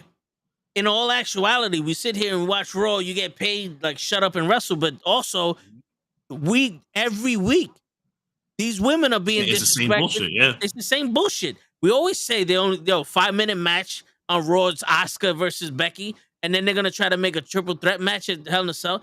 Like, you're not doing nothing with them. You're not giving them any respect. You make a tag team title for them, and you basically throw it in the fucking garbage. Someone needs to stand up for their division. Someone needs to stand up for the division. It's not good enough that your main event WrestleMania. If the rest of the year nothing is happening. Yo, why is Becky Lynch dressed like Captain Prince, Jasper. like Yeah. Prince in the Chappelle thing? She gets buckets. Pancakes. I want her to serve us some pancakes right now, yo. Word. Bro. No, I'm sorry. If some people who don't know what I'm talking about, hold on, I gotta look this up. That's right, my Ashley. God. You're the Kahoot champion. Yo, Flock is over here like, I agree with Pro. She has no idea what we're talking about, Nope. but she's like, She's I don't gonna get the agree. hype either. And she agrees with Lay. Fuck Edge. And she missed the whole what you call it. Yeah, Flock, how come you wasn't participating in the multiple choice game with us? Word up. She said she Why was gonna Becky come just- through. Yeah, why Becky dressed like Prince? 'Cause you know something. The one thing that you can distinctively differentiate from back in the day to now is you knew the characters. Exactly. You have no idea who the fucking characters are now. That's That's Becky Lynch's Becky Lynch. outfit right now. Holy shit. All right, Cap. Cap can only be on for so long. All right, Cap. Becky Lynch looks like the girl who ate the gobstopper and turned to a blueberry. There was the first time Damian Priest did that when he told everybody to rise. There was Yeah. video of people standing up. Word? Yeah. Really? Well, there's some people standing up now. Yes. People were standing up. That's it. There was just like, oh, okay. Yo, so is Stone Cold Steve Austin a little baby to you, Johnny? Yeah. So was Goldberg and Brock Lesnar, And Shawn, like Bret Hart. Shawn Michaels, Yeah, Bret Hart had Bret. to be the biggest bitch in the world leaving to go to WCW. Hogan. Hogan did the Warrior. same thing. Warrior. A lot of people did this, and they did it for Show. their own. They did it for their own benefit. When you think about it, like Austin has the excuse that you didn't do the build up, so I'm not doing this because you could have made money off of this. It's his own benefit. Hogan, Warrior wanted more money. Goldberg, same shit. It's all for their own personal benefit. I'm not being booked the way I want to be booked. Sasha's doing it for the whole division and a title. You know, like the one thing is like you can't let the WWE run the narrative of the wrestler that they're in bad terms with. If you watch the destruction of the Warrior, you would think that the Warrior was insane. You would think that the Warrior was fucking insane, and then the minute they let the Warrior back in WWE and they do the WrestleMania shit, they kissing his ass because they know everything they said about him was bullshit. They gave him the Warrior Award at the Hall of Fame. They redacted that fucking destruction of the Warrior. They've made a whole new fucking documentary for this nigga. Yes, he did stupid shit, but they had to take away a lot of the shit they said. Mm-hmm.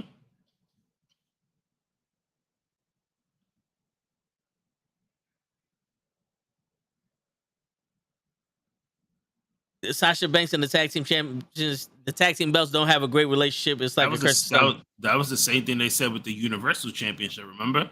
Yeah. It's like anybody who got the Universal Championship, they didn't hold it long because something bad happened to them. Yeah. But hey, man, the tag team titles are Sasha Banks and Bayley's baby. Yep. Just give it back to them. Yeah, but the thing is, maybe Bayley doesn't think she has the pull to say what she wants, but Sasha is coming into her own.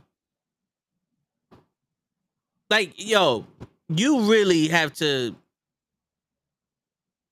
hold up. Like, you have to realize the relationship that these people have.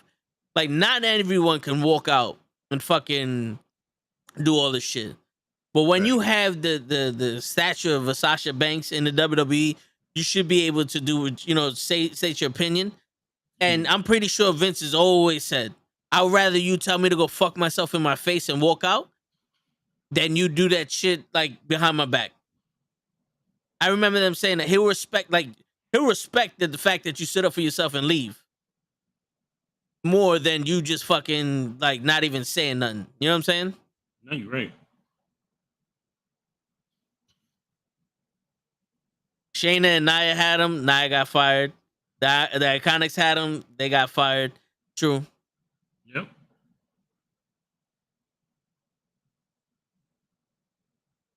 Yo, Edge is still right, fucking talking. Yeah. He's nice talking about John Cena. You better leave him alone. Who's talking about John Cena?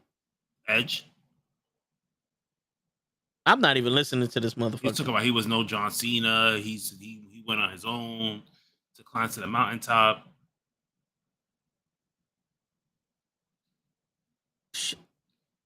Okay.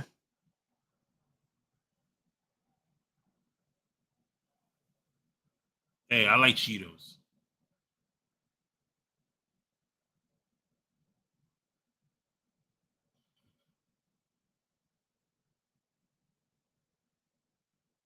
Well, Edge, I got bills to pay. Yo, this fucking match is. I mean, this promo is officially longer than Becky Lynch and Auska last week. Mm-hmm.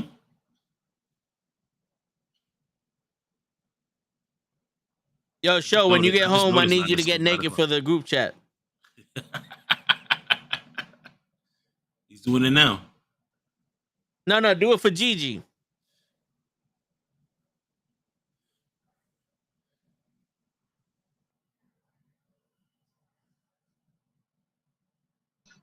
Tell Gigi to look at her inbox in about an hour. All right. Yo, I'm speaking through the car. How do y'all hear me? It sounds good. All right, good, perfect. You sound like a white man with a portfolio. You know, you got a 401k. Hell yeah, I gotta expand it. Expand my portfolio.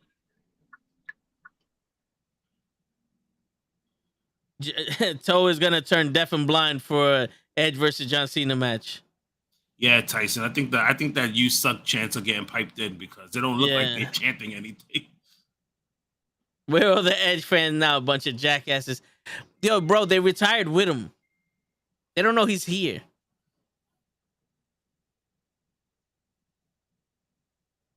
Yo, his head might explode. Yo, I think me and Lay would have to watch that match together, Edge versus Cena, just so I could be like, fuck John Cena, and Lay would be like, fuck Edge too. Fuck John Cena, fuck Edge too. Fuck John Cena, fuck Edge too. Yo, but that would be a match to watch because I think Edge would get hurt again. And neither one of them could wrestle.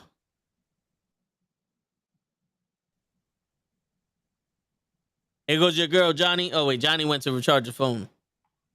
Yeah, Johnny went to charge his phone knowing that Liv is about to come out. You muted, Joe. You still muted. Lay's like, sign me up, word. You still muted, Joe. We can't hear you. Fighting with traffic. Leave me alone. Hey, there you go. Fight with us. We're fighting with Edge. Yo, it's funny. Kenny got the Dream Match wrestling shirt on. I got the Gigi for the win shirt on, and Show's fighting with traffic. That's the title of his sex tape. Oh, here you go. Now we're fucking going back to commercial. I still got AJ Styles standing there with Liv.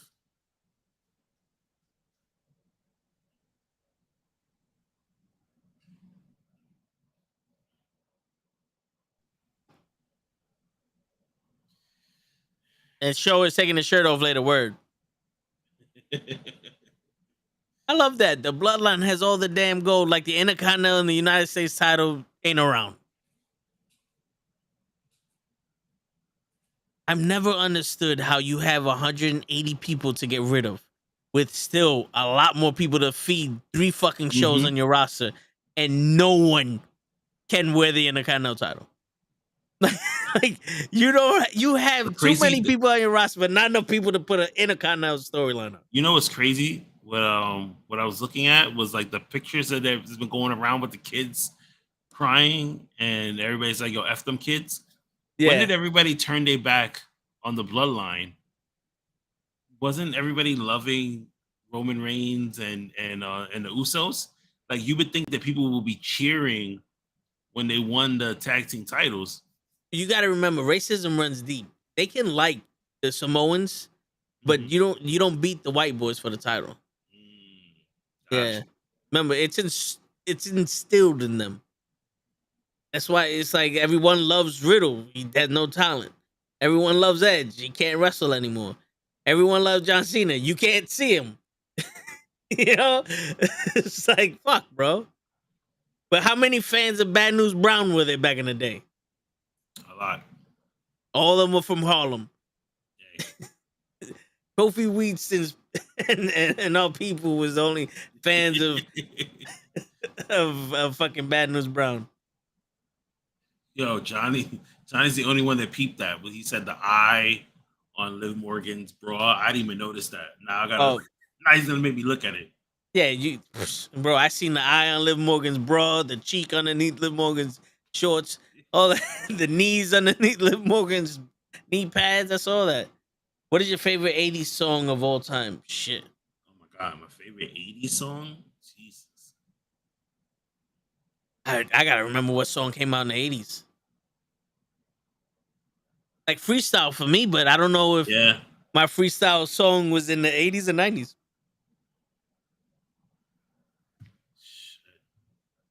Can't wrestle anymore. Wait, when the blue fuck could Edge wrestle? The one time he was wrestling with Christian in the tag team matches. That he didn't do that either. He had a match with Val Venus.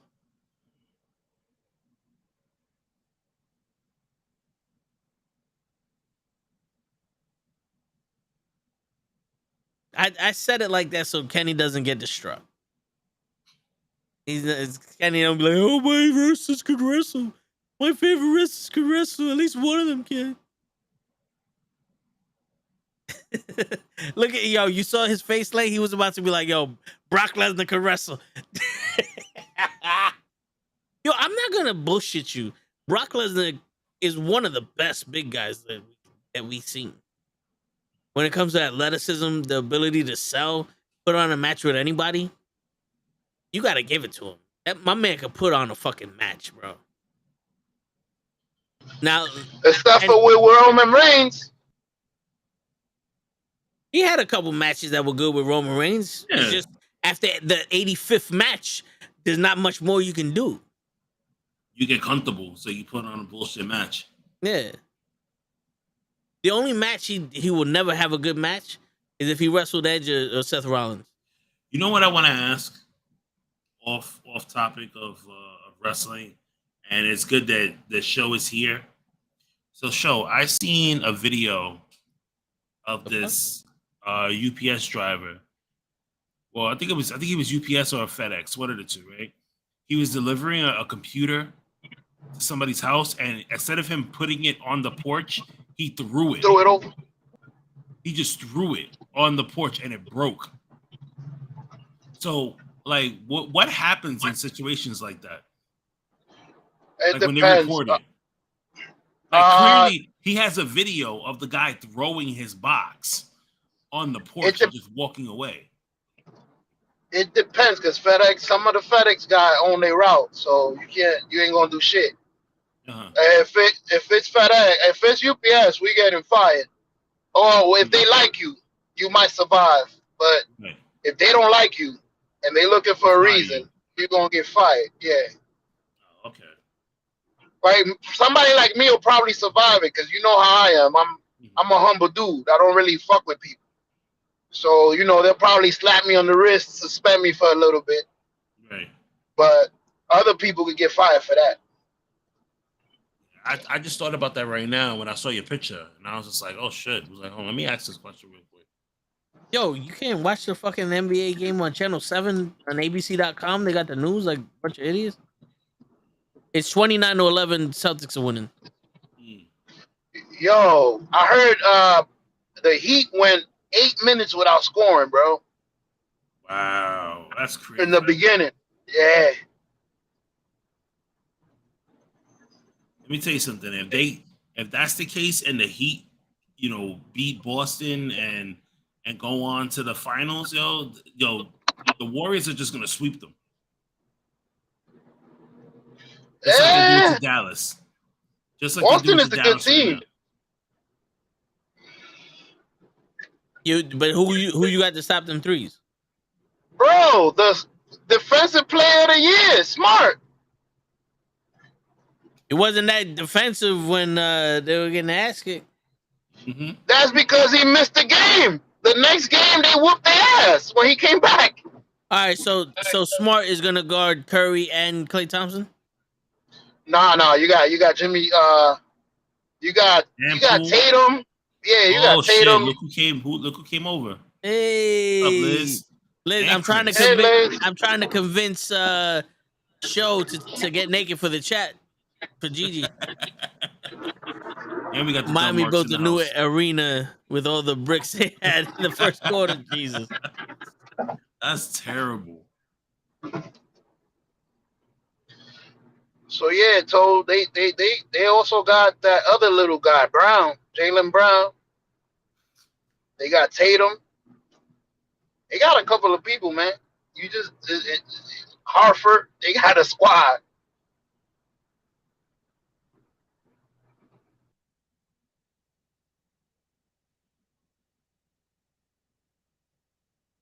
yo, I can't just fucking like. Can I just see the fucking overlays? Like, I want to know the score. One is happening, live coverage. All right. Anyway, AJ Styles is out in the back. Him and Liv Morgan rolling back in the ring.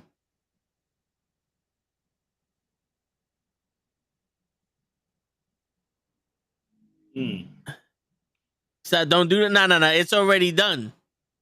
It's already done. We got permission from Mrs. Show. He's gonna get naked. Boy's got the chip in the bag. It's shit, man. It's hard because you stop Curry and you got Klay. But here's the thing, though. If you stop Klay, do you still have Curry? Yeah. I don't know.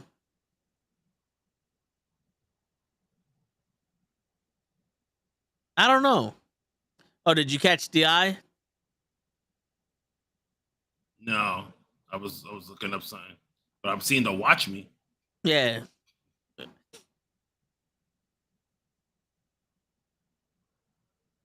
(34-16) Boston. Jesus, already? Damn.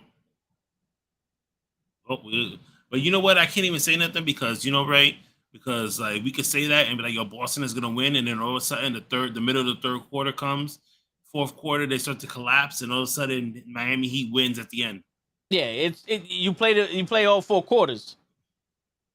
As stupid as that may sound, you play all four quarters. Mm-hmm.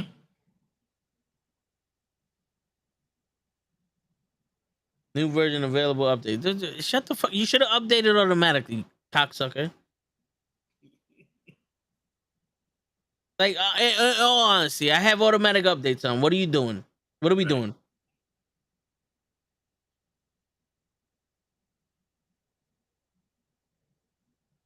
You muted, Show. Oh, we love you, man. I'm asking the real questions here. And What I do? And if I have Klay, what could I sculpt out of it? An actual basketball player.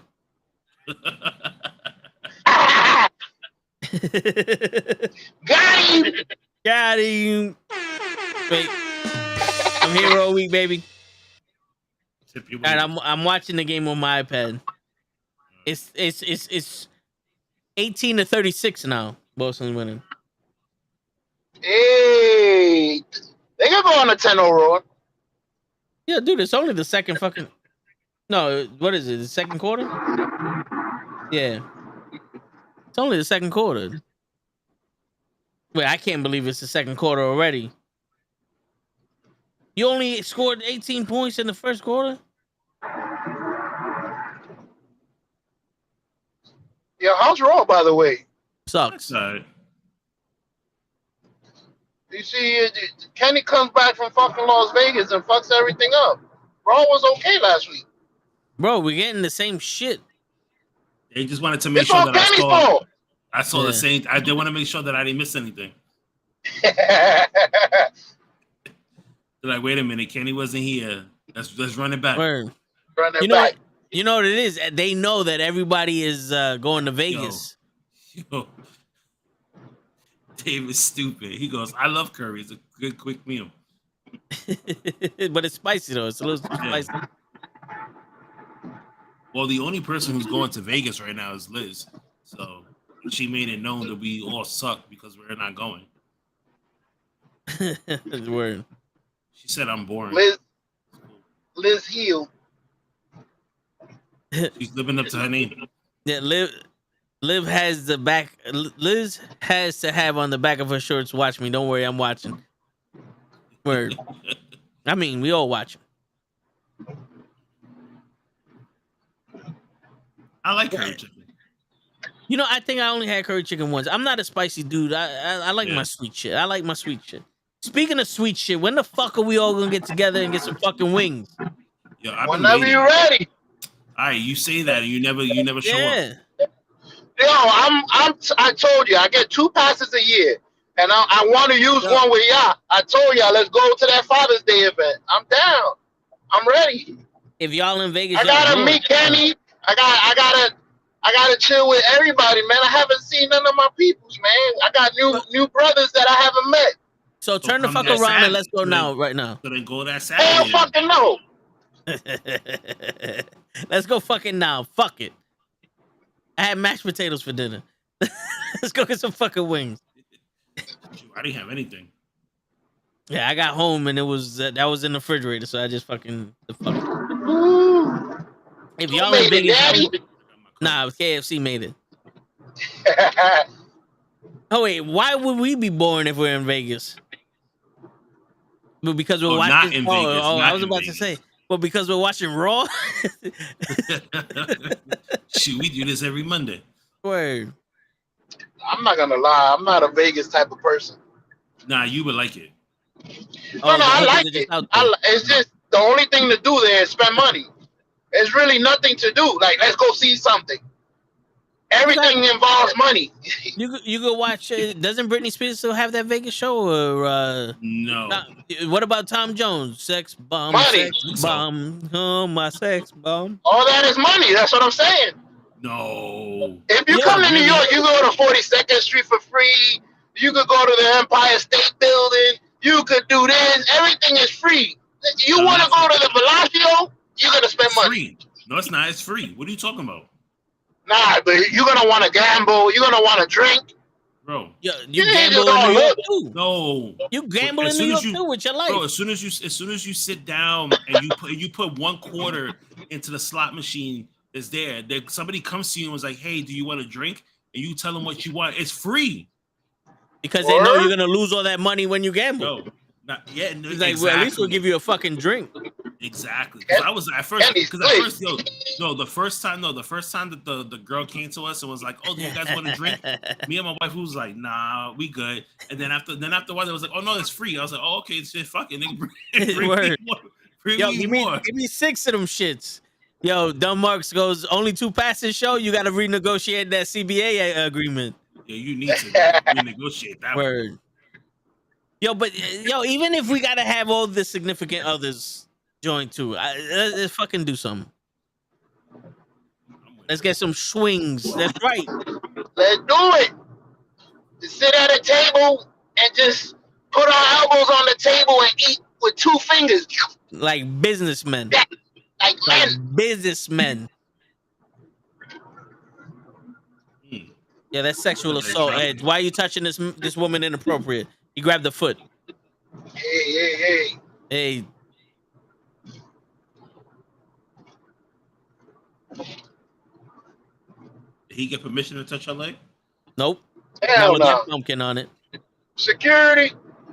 Hashtag cancel Edge. As long as you're in the slots or the table, drinks are free. Yep. Okay. But if you're walking around, it's $85. Yeah. You got to spend money to get it for free. But but what you call it? But the I say the drinks that we had in our hotel where we was at was way better than the other ones we went to.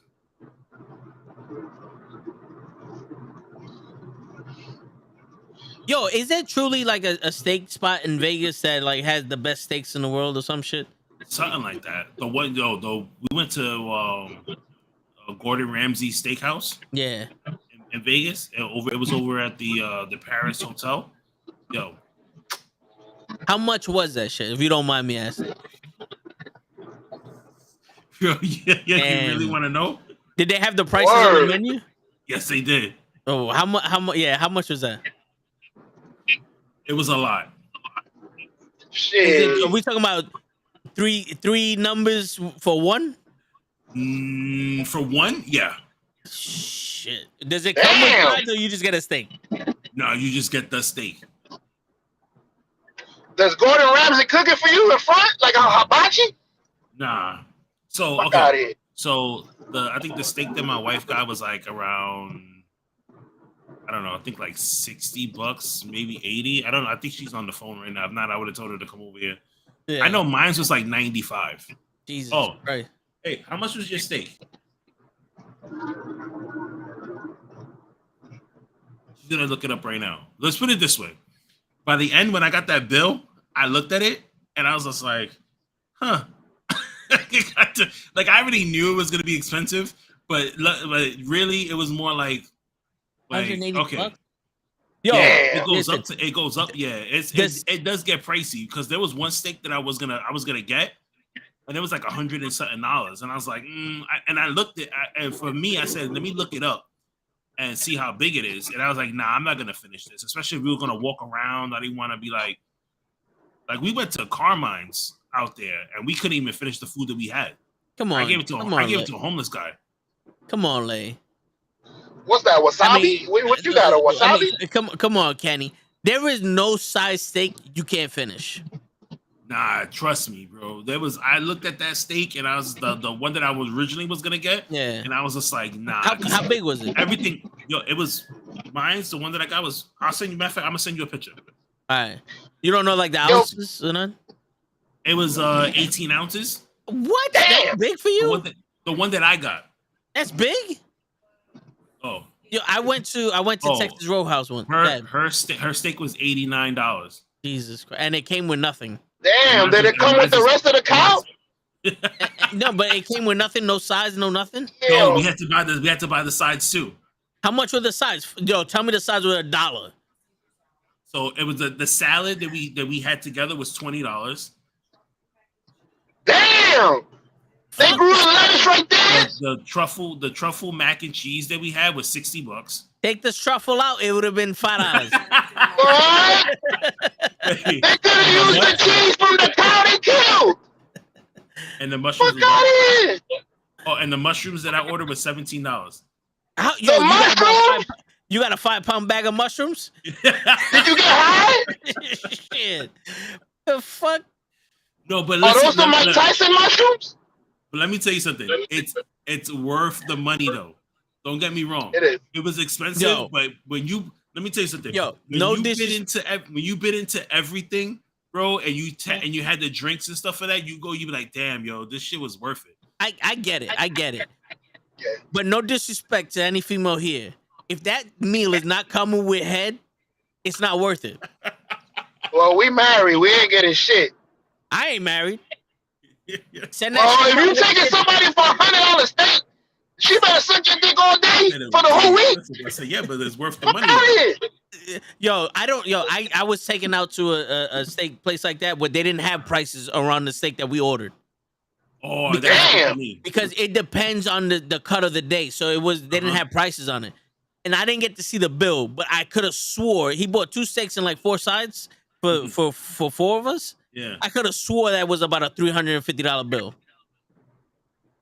I was there prepared to spend $500 because I wanted this. I didn't know he was paying, but I was there to spend $500. I didn't know how much the steak was. But that's a once in a lifetime thing.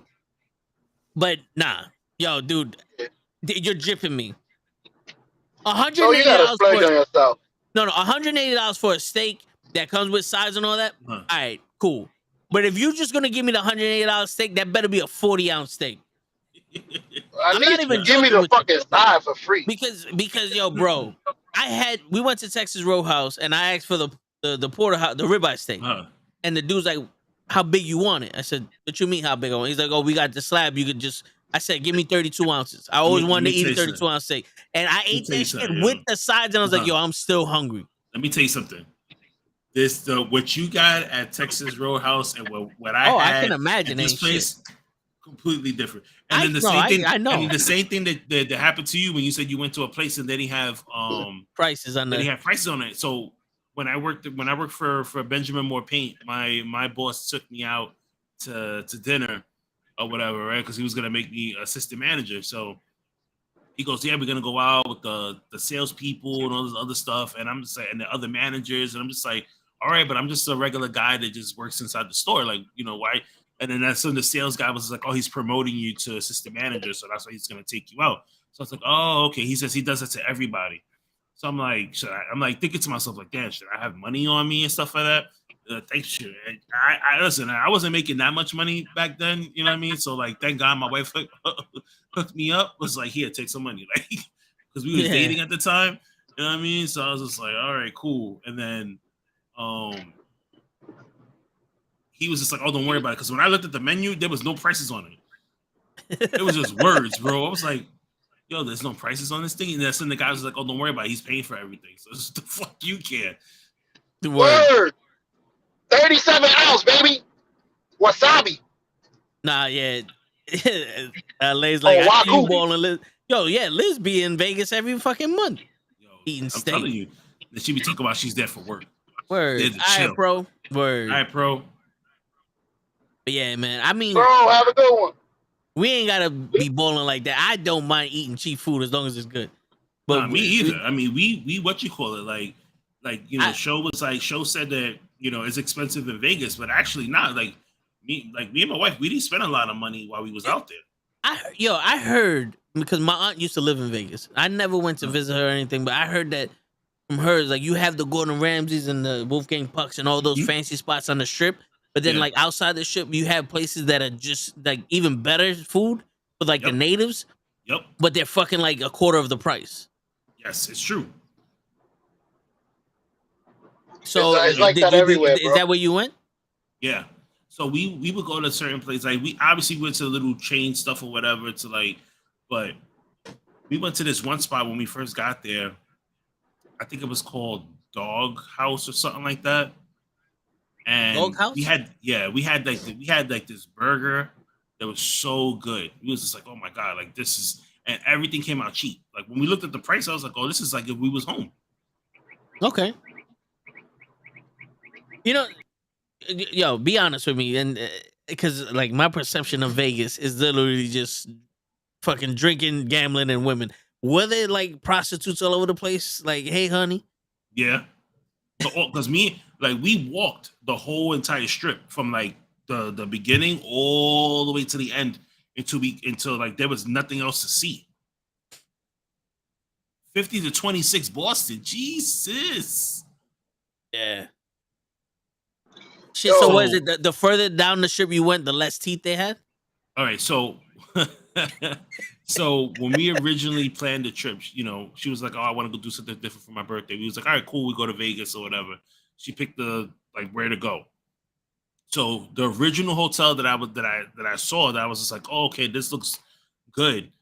When we went to that area that night to like walk around, that shit looked so ghetto that I was just like, "Yo, thank God we didn't stay here." Word. I'm not trying to say I'm high sedity or whatever, but like I like to feel like safe in an area that I'm in. Yeah. That looked like everybody and their mom was just chilling, throwing shit on the floor and trying to freaking trying to hustle to get money and shit. For that, I'd rather just stay at 125th Street. No, for real, yeah. Word. At least I know the people. They ain't gonna try to rob me. Shit. But so That was the one thing I yeah. hated about walking down Yeah. 125th Street. Is like you had all the bums, and if it wasn't for the bums, it was the fucking idiot kids out there just running, stand in the middle of the street. That was what you call it. But where we stayed at, I stayed at the Resorts World. So it's like 3 hotels in like one little area. And that was more like, it was calm. So you could walk, and then I walked closer to where Liz's hotel was. Okay. And it was maybe like a mile away from her. Shit, I'm surprised y'all didn't link up. So we were supposed to. All of us were supposed to go to downtown Vegas, but like all the walking we did, I literally, like, we both fell asleep, and like Liz was doing something for work, so we didn't get a chance to like to link up. And then all the other days, me and my wife, we had stuff already planned out. Yeah, that we already had, stuff already planned out to do. So, yo, Kenny, to get robbed. My bad, I couldn't for hear. some reason, my dog fucking wants to walk like he's an elephant. Yo, Kenny, if you don't mind me asking, this is what I wanted to point out to you. Like, how much? Okay, you're not gonna give me an exact figure, but I'm gonna guess for the two of y'all to go to Vegas, you spent about $1,000, and then you probably spent another $1,000 while you was there. Nope. Maybe 500. Nope. You didn't spend 500 while you was there? I think we did. You spent 500 on those steaks. Yeah, because I made. But then what it is that I won money back, so it's not like it really. Oh, nah, don't count the money you won. That don't count because you're not gonna win every time. Hey, listen. So I'm gonna say, how much money would you need to be in Vegas? That's what I was gonna say. Not for nothing, you can go to Vegas. Of like, are you gonna gamble money? Yeah. That's the only thing to do in Vegas. That's what it's known for. $1,000. So $2,000. The $1,000 to fly in the hotel, and the $1,000 to gamble and drink. Well, it depends on the peak that you go out there, because it could be expensive, especially with the flight and the hotel. Like, I paid. That's what I'm saying. I paid a lot of money, but it's because I That's what I'm saying. Yeah.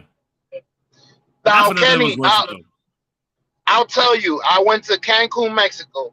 Uh-huh. I spent $1,100 all inclusive for 7 days. Mm-hmm. Liquor was free for 7 days. All 3 meals was free for 7 days. I ain't spend $1, but on souvenirs.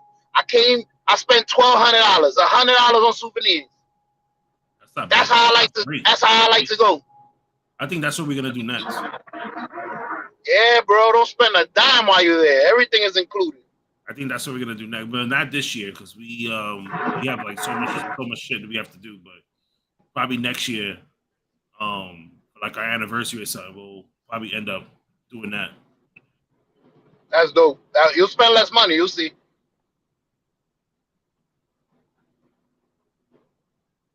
Yo, but every store that we went to, they had liquor, yo. Yeah, it was like a wino's dream.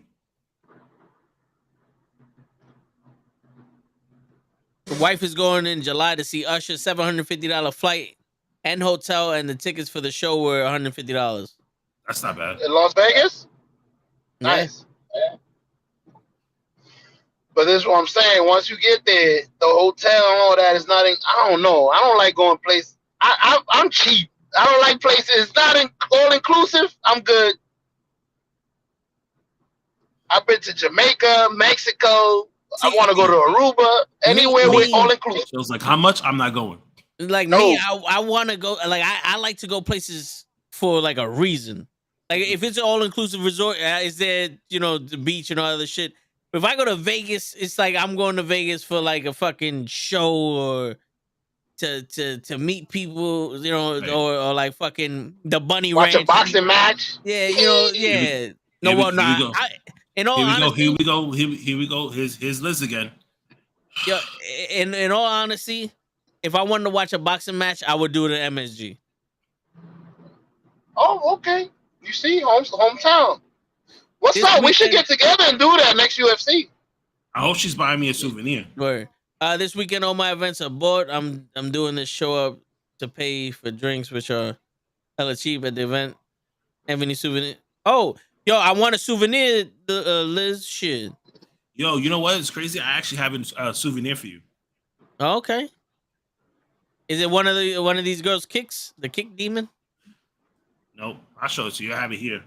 For one of them. Yo, dude, Buffalo Wild Wings always has the event shown on UFC. If y'all guys want to get together one UFC event and go watch the shit. When's the next UFC event? The next one is June. Juneteenth.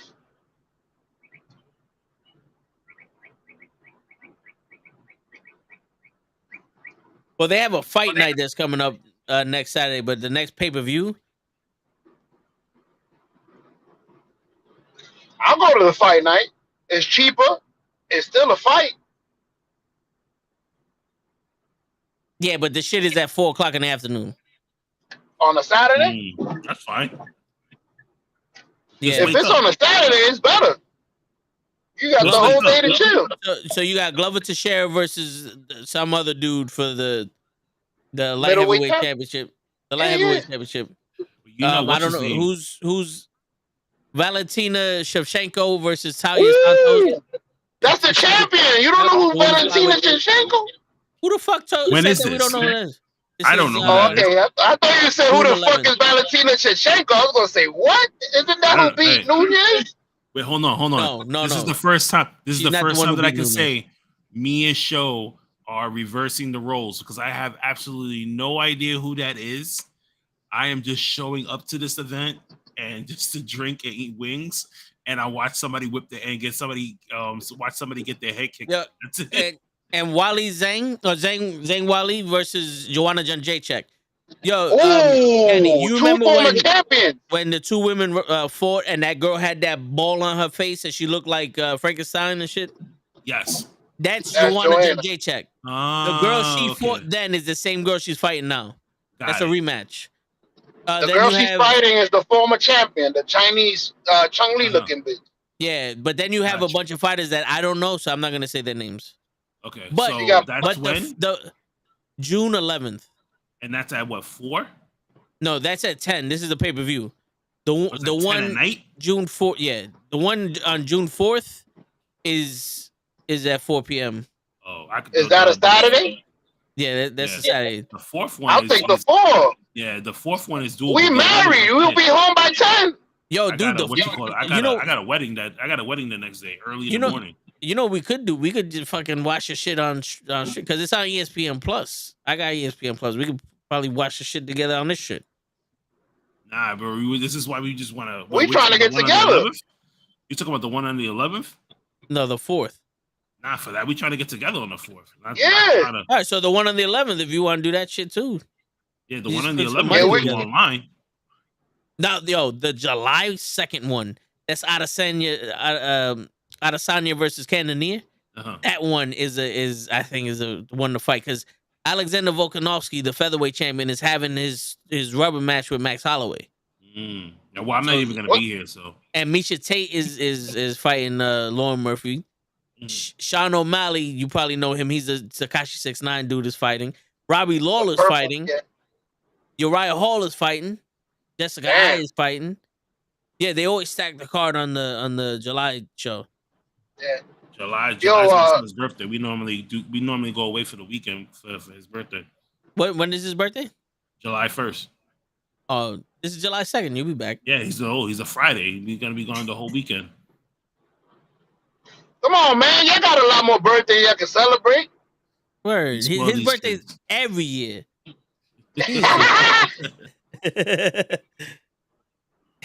Yo, Toe, what's the difference in prices between the June 11th and the June 4th? What do you mean? The June 4th should be cheaper because it's not a pay-per-view. Oh, in Buffalo Wild Wings, they don't charge you.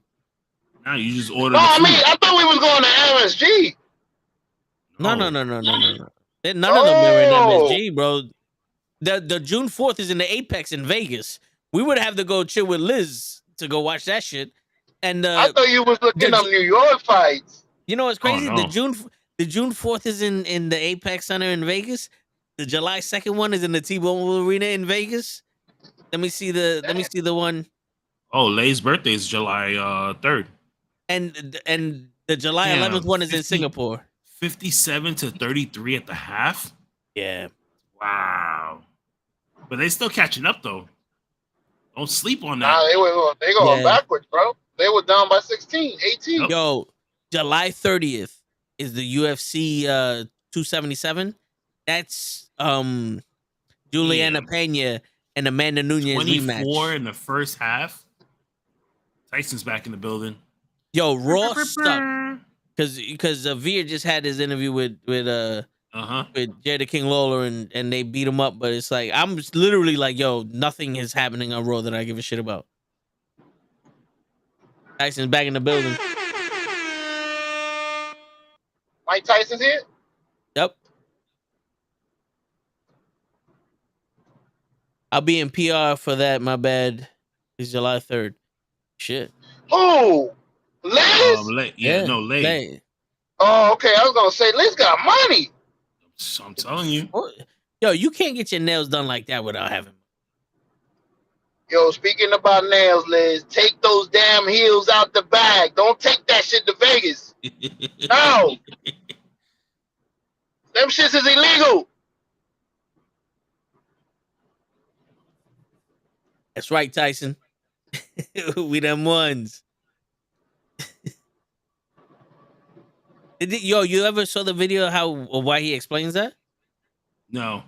So he was talking to Roman and Jay, and he's like, "Yo, we the ones putting all the work, making the tag team division what it is.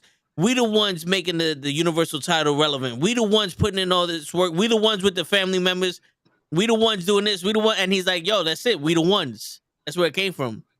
So it means we the ones doing all the work. We the ones making this shit relevant. We the ones that that make the greatest tag team titles. Take the greatest tag team champions. Like we the ones on top type shit. Ooh, so I'm trying to be back in Vegas for Money in the Bank in July. Yo, honestly, how far is Vegas? Like it's like a 15-minute plane ride. You just grab onto a helicopter. No, from Liz. From us. From Liz. Liz, like she lives on the West Coast. 5 hours. It's easy. No, it's 5 hours is for us here in New York.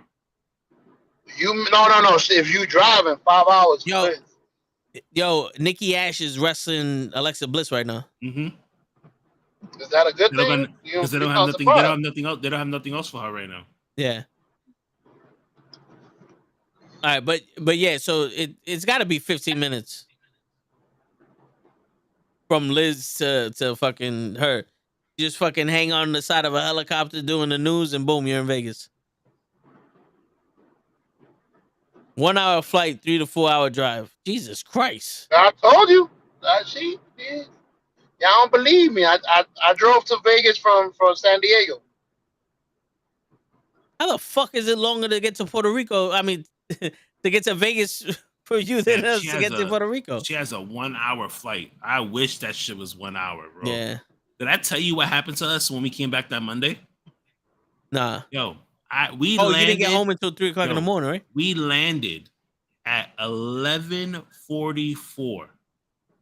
Remember, I had texted you and I said, "Yo, we landed." I was like, "Yo, good show. I just landed." They said that it was like busy or they were short staffed or whatever the case may be. Yo, we didn't get out of that. We didn't get out of the plane until like 1:30. And where you at, JFK? Yes.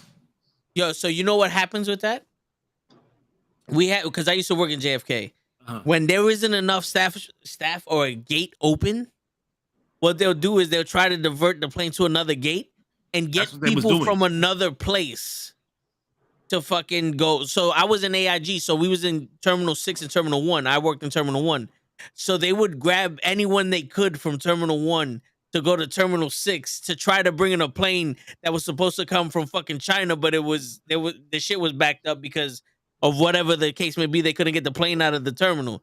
Mhm. So it's like they're trying to get people to get your shit out of the plane.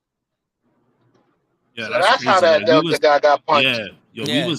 we was sitting there like, what the hell is going on? Like at one point, I was like, yo, if y'all don't get me off this plane, yo, I'm gonna start to flip out.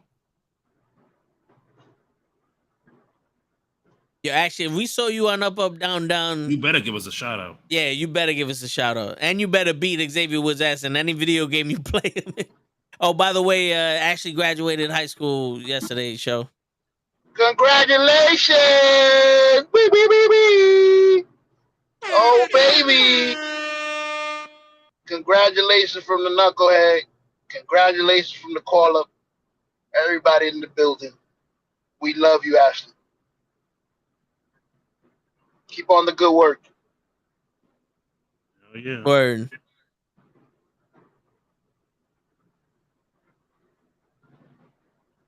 Yo. Yes, she wins.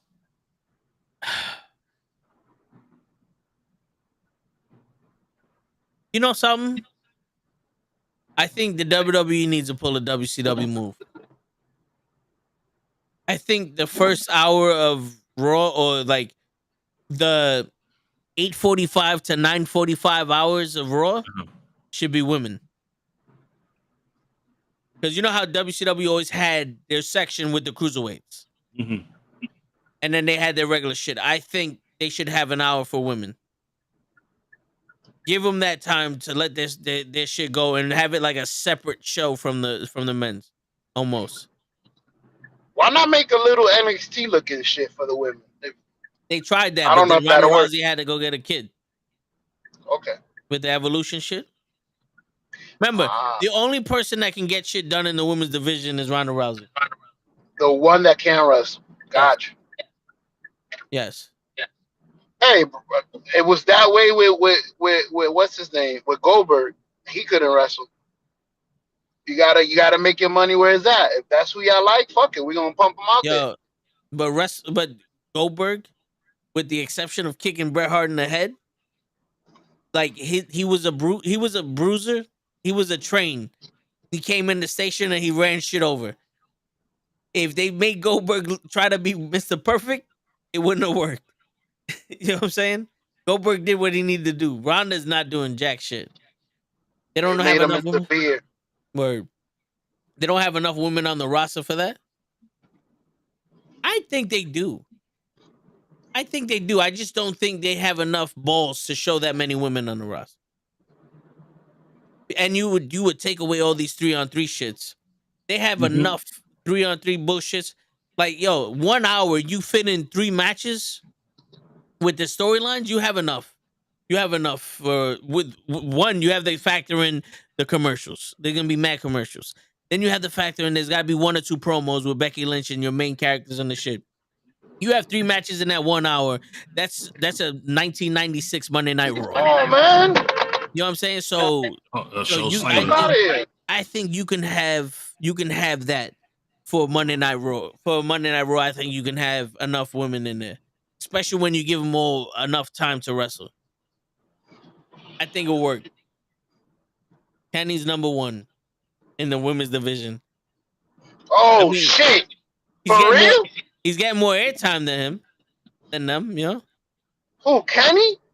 We all are. Kenny, you the real Tamina? Yep. Oh, here goes your boy Cody Rhodes. Yep. Yep. Here comes Cody.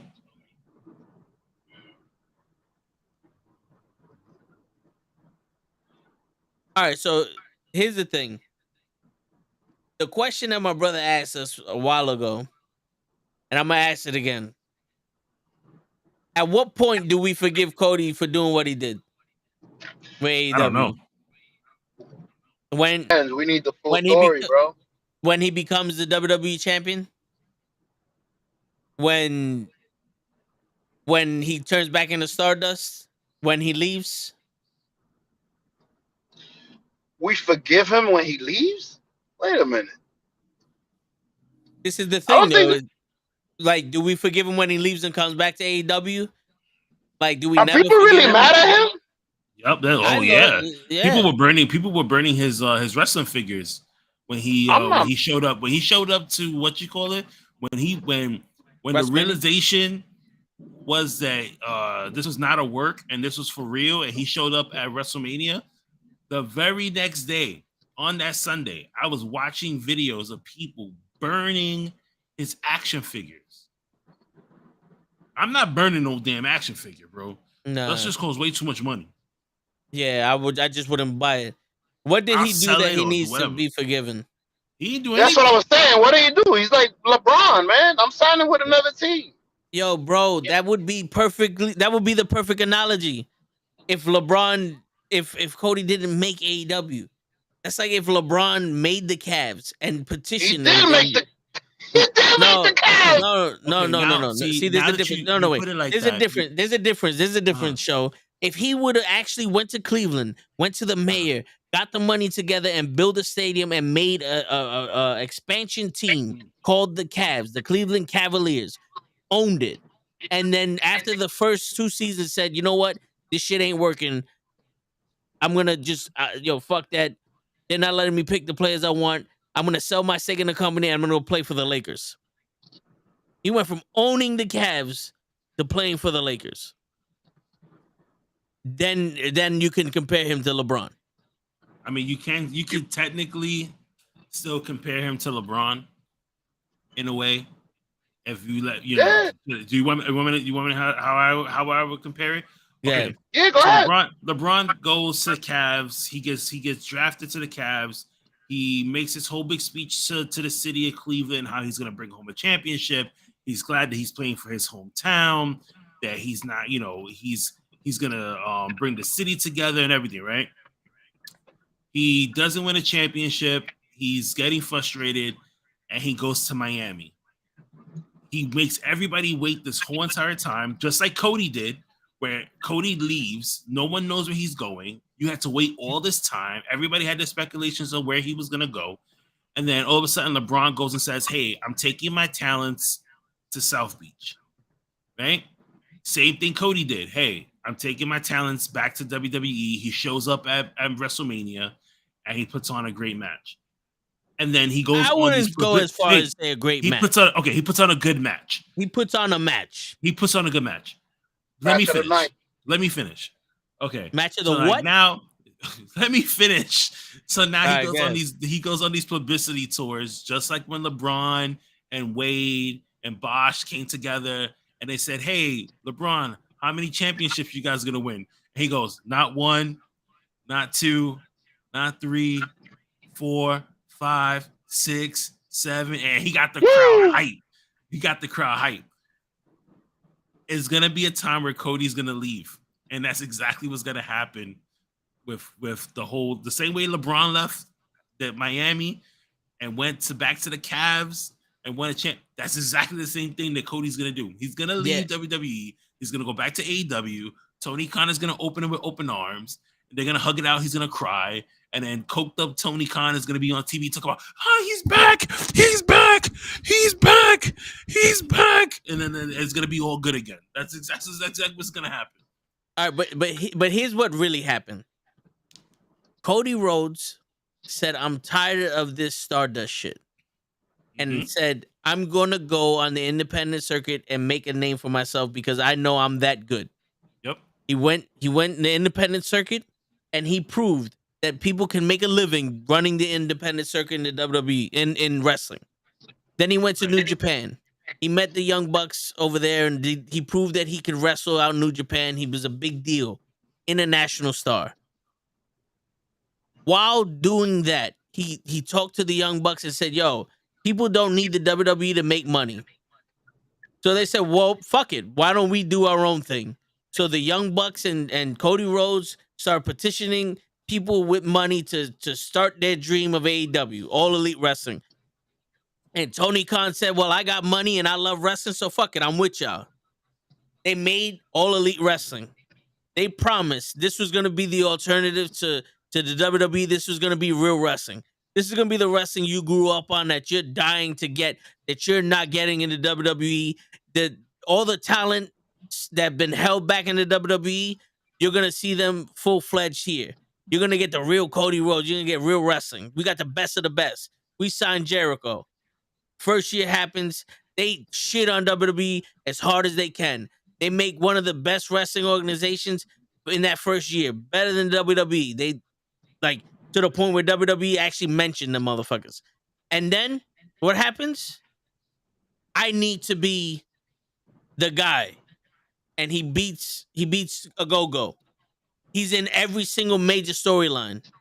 A lot of people are being held back, you know, for any kind of push because they have to make Cody look good. MJF had to make him look good. Jericho even had to make him look good. A go-go. Warlord back in the day. Like this guy was being built to be the ultimate babyface. People started booing him. Tony Khan said, yo, this shit ain't working. Let me do the stories. Young Bucks said, all right, fuck it. They let him do the stories. And now Cody Rhodes like, I don't like where my guy's going. So because you're not going to give me more money and let me be in control, I'm taking my ball and going home. How do you sit there? No, because he said, I would wear this suit for the rest of my life to be EVP for AEW. The thing is this. But Tony said it didn't have to do with money though. But this is the picture I was painted. I can only tell y'all what I see. He wanted more creative and he wanted more money. That's what they were saying. But this is the thing though. If this is your fucking company, you should have never gave up all that fucking control and then bitch that you didn't have it. He left because he never wanted to be a wrestling owner. He never wanted to build AEW. But he hid behind the bullshit of, oh, my daddy wanted to be WWE champion, so I want to be WWE champion. Fuck, yo, dude. If you would have never left, you'd have been Stardust for the rest of your life, the same way the natural Dustin Rhodes was Goldust. I think he did this so that way it was one of those. He rode the wave with his boys. He made it happen, and then the minute he was like, you know what? I'm on the level of a top star in WWE. I think I can go back. Hush, hush, hush. Oh, the hand is up, show. What happened? You know what happens when the hand goes up? Everybody goes shut. Your mouth goes shut. Your mouth goes shut? Yeah, the Miz is out. The Miz is out right now. He's walking down the ring. Lay doesn't want anybody talking while the Miz is making his entrance. Yo, if I may interject before I forget, I kind of disagree with how you. Well, I can't disagree with how you saw the picture, but that's kind of saw the picture differently when it comes to Cody. I felt like he was LeBron in his prime, or he felt like he was LeBron in his prime, and the Cavaliers offered LeBron a VP spot in his prime. Like, yo, we got an office for you. You're gonna be making more money. You're going to run the team. Oh, great. I could do that. I'm going to be running the whole team. Yay. And then once you start running the whole team, you miss the one shit that you did all your life. Yo, I want to play basketball. I don't want to run this fucking team. Yo, but I want to play. Cody Rhodes. Well, first off, LeBron did that without the title. LeBron was getting the players he wanted, the coach he wanted, every team he was in.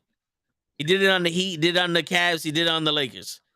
But he was playing. Cody Rhodes was basically like Michael Jordan on the Wizards. He was a playing fucking EVP. He was wrestling while he was EVP. Okay. My thing is like, how do you fucking build something and at the first sign of fucking distress, you leave? Like, you don't even fight for it. You know what I'm saying? Like, I can understand if he was like, yo, I'm going to try. We don't know how hard he fought. Oh, we know it wasn't hard enough. As soon as his contract left, he's gone. Come on, man. But then, like, yo, dude, it's only been 2 years. He didn't fight hard enough. Y'all want to talk shit about Sasha? Yo, want to talk shit about Sasha? Because he was still putting on matches when he wasn't on a contract. But that don't mean shit. He probably was biding his time for WrestleMania. You want to talk shit about Sasha leaving? Look at this motherfucker. He didn't even fucking put up a fight. Later, Liz. Bye, Liz. All right, Liz. Yo, I agree with what you're saying, so he could have put a little better fight, but if it wasn't for what you said, because you made a great point that he started the show, so fight the fucking fight with your show, with the battle, with your ship. But if it wasn't for that, I would feel like, yo, every year my contract is up. I'm gonna go up to free agent, whoever offers me the most. Right. I'm taking the money. I'm like a baseball player. Oh no, as a regular. How much you offer me? 10 years, $1 million? How much you offer me? 10 years, $2 million? Oh, there you go. 2 years. Thank you. No, or I go back to the other plan. Yo, they offer me this. Yeah. What you want? What you gonna meet it? No. All right, bye. All right, hold on. Let me see. My input: Cody could no longer go to AEW Championship because of the stipulation, so he knew he wouldn't be the main champion anytime soon. That's true. But he backed himself into a corner on that one. That was stupid. First of all, he should have never did that. How easy could it have been for Tony Khan to be like, you know what? I'm ending that stipulation. I'm the owner. Cody Rhodes is my guy to be in this tournament or whatever the fuck. Like, you know what I'm saying? Like, how easy? How many times did Ric Flair lose a retirement match and come back the next year? That's true. Listen, I always, before this off is topic. City. I'm not gonna lie. Off topic. This match is horrible. Yeah, this match is botch city. This is a really sloppy match right here. Yeah. And I ride for the Miz, but this is sloppy. Yeah. I saw that little fucking try to do sunset flip shit. Miz landed on his neck. Yeah, you know why? Because he was out the weekend hanging out, partying with Maurice. Women weakened legs, Rocky. Yeah. How the hell you know? You was on his page. He was in Vegas. I saw it on I saw it on Maurice's page. They went to something. I'm telling your wife. Go ahead and tell her. I don't care. I'm a man. He said I don't follow the Miz, but I follow Maurice. She said, "Go ahead and tell her." I tell her myself. This match is what Lay would call ass. Trash. Straight up ass. We need the button. Who he's fighting? Cody. The lie detector determined that was a lie. But where's my I lost so many fucking dude. I don't know why I keep saying, yo, this weekend I'm gonna get my sound effects back, and then the weekend comes and I wake up and I'm like, fuck, bro, I only got 3 hours of Saturday to fucking live my life. I'm not doing this shit. Yo, I'm about to call you on a Saturday and wake you up mad early. I tried it. I offered to do it with him. He didn't call me. He didn't even text me. I'm gonna drive to his house and knock on his door. You know what it is? The Tour and the Show sometimes goes past 12 o'clock. Yeah. No, I saw that. It was this last Friday. You guys were like 1 o'clock in the morning. You guys were still on. Yeah, because we had Dave with us, and then it takes me about another 45 minutes to get the audio ready to put it on the anchor shit, and by the time I go to sleep, it's fucking 2:30. So imagine if I was on there. And the thing is, it's not like we would have been to 3 o'clock in the morning. No, yeah, and it's not like I have to. I'm sleeping the 8 hours for Friday. I'm making up the fact that I'm only getting 4 to 3 hours of sleep every day of the week. So I'm getting 12, 13 hours of sleep on Saturday to make up for the week that I just fucked up. That's crazy. Yeah. Listen, Toad, you've been doing a hell of a job, man. We appreciate it, bro. You've been killing it. You've been motivating me to fucking figure out how to get out my funk. Appreciate you, bro. Hey, man, yeah, I appreciate y'all. I do this shit for y'all. But that's why when Hazel came in last week talking all that shit, I was like, bro, you preach to the fucking choir. You preach to the fucking choir. That shit was funny. I got off. My wife looked at me. I was like, yo. She was like, what was going on? I was like, trust me. You don't want to don't know. know. Like, I don't know. If you can read it through the stream, No, that's not let me good. tell you something. The way, if I tell you how I had to communicate with you guys on air and watch the show at the same time, you would have been like, "Yo, you just went to sleep." Yeah, I can imagine. I had to watch you guys on Twitter because that was the only thing that was actually like functional, and then go on to YouTube because at least the comments will show up on YouTube. Type in a comment real quick and go right back to Twitter. And then he would text me on the side the news. Yeah. The day that he's in the air, and it's difficult for him. That's for the fucking. Yeah. Yeah, because Kenny fucking sent me the text. Yo, Sasha Banks and Naomi left. Yeah. That was all Kenny's day. I didn't do nothing. Yeah.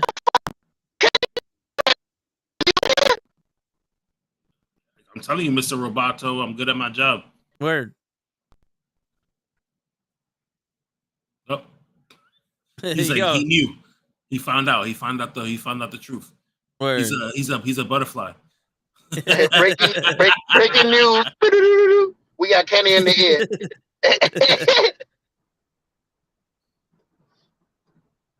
I thought like when we landed, like I told you, it was 11:45. I said, "Oh man, maybe I could do a quick pop in because you guys were still on. Yeah. And then when they said, "Oh, you're gonna have to wait," I was like, "Oh, I ain't gonna make it." What happened to Bad Blood? I thought he was coming back tonight. You know what? He never. I didn't get a hold of him. Okay. That's why I'll see if I can try and get him for next week. Yeah, definitely. Yeah, next week I won't be in my house. I'll be by my job because I gotta pull a double. So I'm gonna like hide in one of the rooms. Yeah, we're gonna have to get you to quit your job, Kenny. No, you crazy? I can't quit my job with all these good benefits. It's interfering with life. Nah. Yo, Kenny, tell us how much you get paid, and we're gonna ask. That's what we're gonna ask from the fucking people that are gonna hire us. No. Kenny wants 100,000. First off, no one's hiring us. We're just gonna be making fucking money. We get sponsors and all that other shit, but I'm not gonna sit here and go, Kenny, I got you the same exact money that you're making now. No. If I'm not quadrupling it, fucking octupling it, then it's not worth it. So you give me the money I'm making right now, I'm gone. Give it to me weekly, I'm gone. See, look, even Tyson said it. Tyson was like, I was on Toad's channel when that news broke about Sasha and Naomi. Word. Fucking Kenny, man. And I had to defend Sasha, and I'll defend her with my life. Yeah, yo, but that's the thing. That's the thing about me. Unless like definitive facts come out, and it's one of those like Sasha fucked up, I would give it. But since it's all straight up hearsay, I gotta stick with my girl Sasha. Yep, me too. I gotta stick with my girl Sasha. If I'm gonna defend Hogan the way I defend Hogan, I'm gonna defend Sasha also.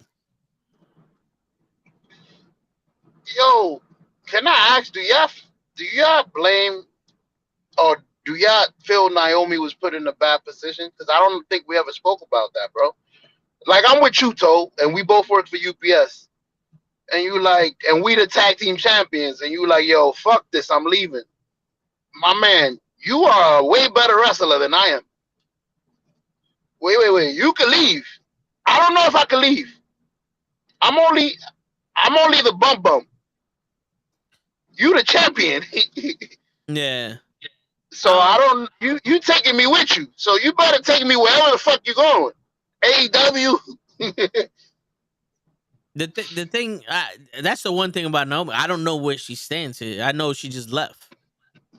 Yeah, I mean, but that's what I'm saying. Would you gotten mad at her if she would have been like, "I'm not leaving, sis. I mean, I love you. I got bills to pay." Yo, without knowing the facts, I can't. But if we knew the facts and it was one of those things, is like, you know, she chose this over her. they're friends, but they're not a real tag team. Like the Iconics did that shit, and one of them stood is like, yo, damn. You know, after all the shit you've been through, like FTR, if one of them stood, damn. But they just threw Naomi and Sasha together. Mm-hmm. That's what I felt. And she's riding with her. I'm out. That's why I think it's a work. Like, we just came together.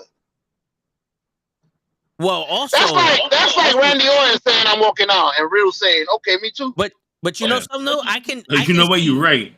But I can see Naomi going, I've been in trouble for shit that I didn't even do.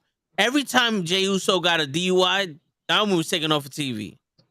And then she was picked on by Sonya Deville. Like, they put her through so much shit also. I can see Naomi going, you know what? Fuck y'all. Fuck y'all. Like, I can see whatever happened in being the nail that, or the straw that broke the camel's back. You know what I'm saying? Because at one point, Naomi was like 3-time SmackDown champion. She was the main girl on SmackDown at one point. And then after that, she just became someone that came in every once in a while to tag team with a new person. Because it ain't working. It's 69-42 Boston. Shit. Hey, Yo, they down by 29-42. 27. The third quarter. The Heat got Boston right where they want them. Yo, the Heat is going to catch up in the fourth quarter and dominate. Yep. Jimmy Butler is going to go ham in the fourth quarter. Watch. Mark my words, ladies and gentlemen. And we're going to get that score. It's going to go into overtime, and the Heat are going to win. Yep. And man, what's the series? 3-2? 3? No, 2-1 Miami. 2-1. Okay, so they're not even in trouble. Y'all can have this one. I would just give up. Listen, y'all continue to waste your energy. We're going to slow it down. Save your fucking energy for tomorrow. We good. Y'all can have this one. Tomorrow looks like freaking Dallas is about to get swept tomorrow. No, I think Dallas is going to come back and win all 4 games. Yeah, right. Damn. Let me tell you something. So you wouldn't believe that if they had Jordan. Let me tell you something. If Dallas comes back and there was to win, or there hasn't been a team in history to come back from a 3-0 and win it. Hey, if they'll be the first. But yo, I said that about my Yankees. Yo, they gotta give Larry Bird some history. And Luka. Listen, I don't know. If he can, let me tell you something. But if there was a miracle and Dallas could come out and win all 4 games straight, that would be the ultimate collapse of 2 teams. Not only Phoenix, but of the Warriors as well. Yo, I will give Luka Doncic the ultimate MVP award for being an assassin. Fucking yo, I'll call him TNT. Yo, I hate when y'all say that. Oh, it was a collapse. Yeah, the other team just played better. It's not a collapse. We killed them. Show, did you see the same game that I saw last night? No, I was talking about Phoenix. Phoenix collapsed, yo. Phoenix looked like, yo. They gave up. Let me tell you something. Phoenix gave up. The way Dallas is playing now makes me think that Phoenix just didn't care anymore.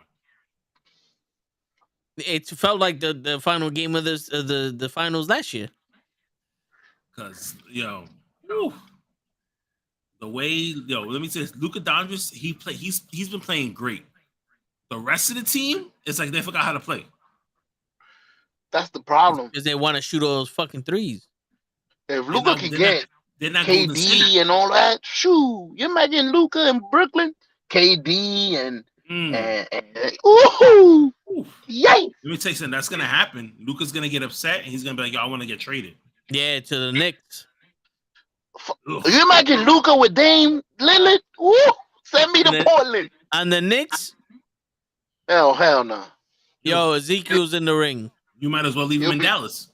Word, Carmelo Anthony, he'll turn into. Yo, show you home? No. Yeah, I just arrived. Nice. Got that? All right. You still got your Tesla or no? Nah. Oh, okay.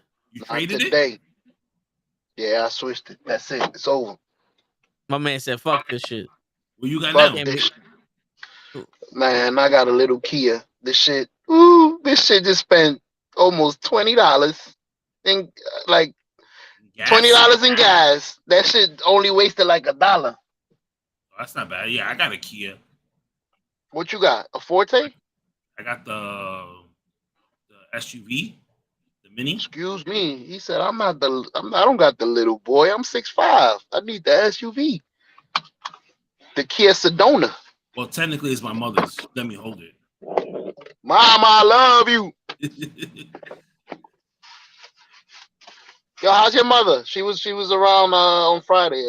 Tell her we said hi. She's good. I spoke to her today. Cool I'm people, surprised man. We love she her. must be tired. She must be sleeping because normally she pops in. Yeah, sure. You and her and your sister. Mm-hmm. How is your sister? At her company. She's good. She's good. I haven't seen her apparel. You gotta post up a little more. I haven't seen her shirts. I don't know if she's making new stuff.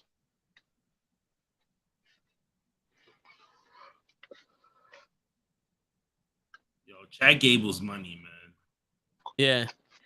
And you know, he's actually helping Otis. Yep. You know, unlike Eddie Kingston and the fucking Pride and Powerful. I'm sorry, but Santana and Ortiz just left Jericho to do the same shit with Eddie Kingston.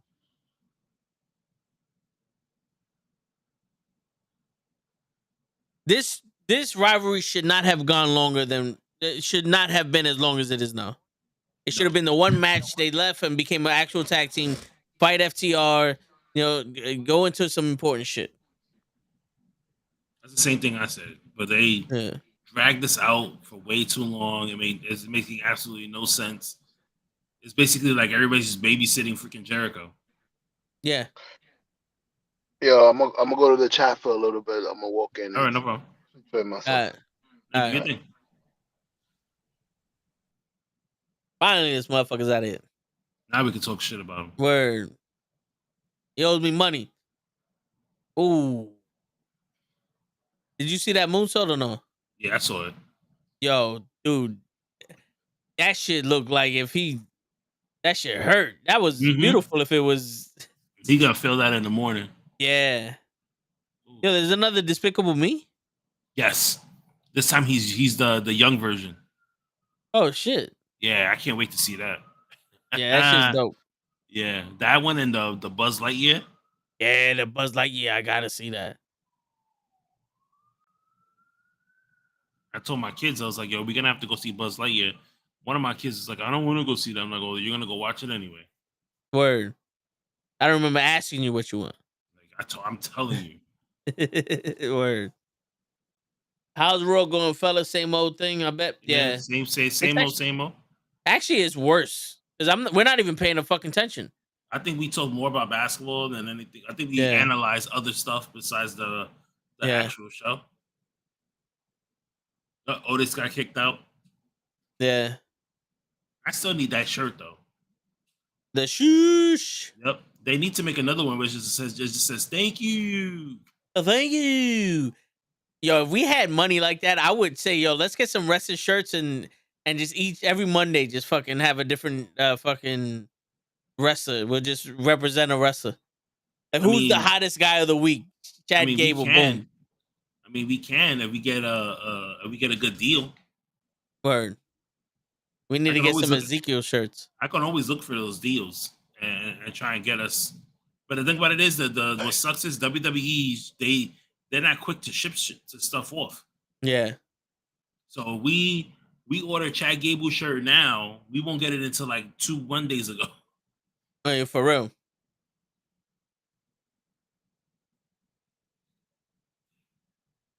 Not for nothing. I know when they came to Elias with this idea, he probably hated it. Like, y'all really gonna make me shave? Like, for real? And now that he sees that everybody loves it,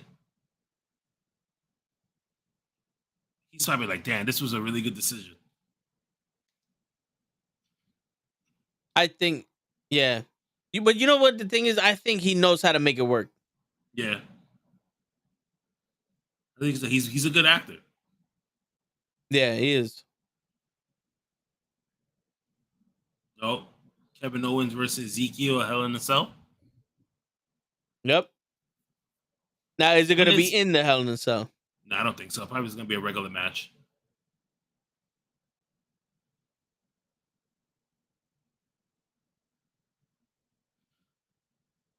When is Hell in a Cell?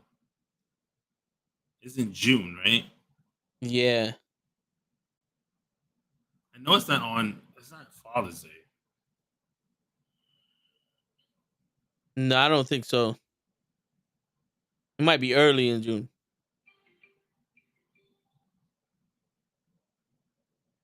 Oh, June 5th. Oh, okay. Yo, this just happened. Why are they showing a replay? Because they don't have nothing else. Why are they acting like this happened in the beginning of the show? Yo, he took the kid's belt. Yeah. And he gave it back to him, though. Yeah, Cody gave it back to him. Yeah.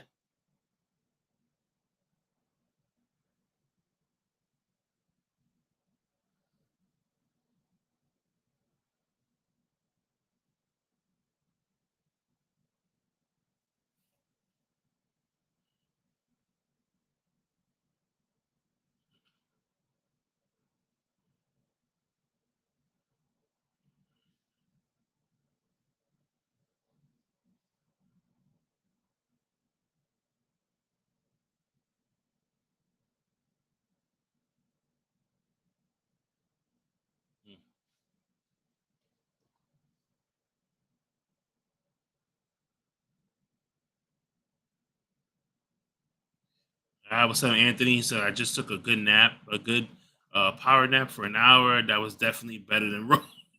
Yeah. Yeah. Shit, I wish I could take a nap. Word. Oh, here you go. This is the main event? Nah. Auska and Becky Lynch is the main event. MVP and Bobby Lashley. Nah, this is just a challenge thing that's going on, right? No, it's MVP versus Bobby Lashley, and the winner Yeah. gets to choose who what the stipulation. match is. Yeah.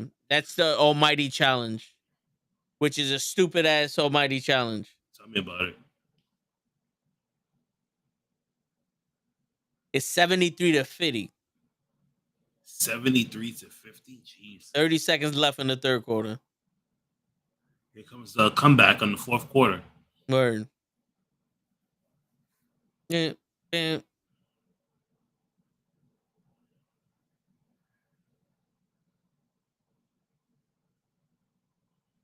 I'm not gonna lie, yo. He had some dope music. Yeah. Like, if you ever walk down a sketchy neighborhood and you think you can get jumped, play his fucking music and walk down bopping to this shit and nobody fuck with you. You be all right. You got the confidence. Yeah.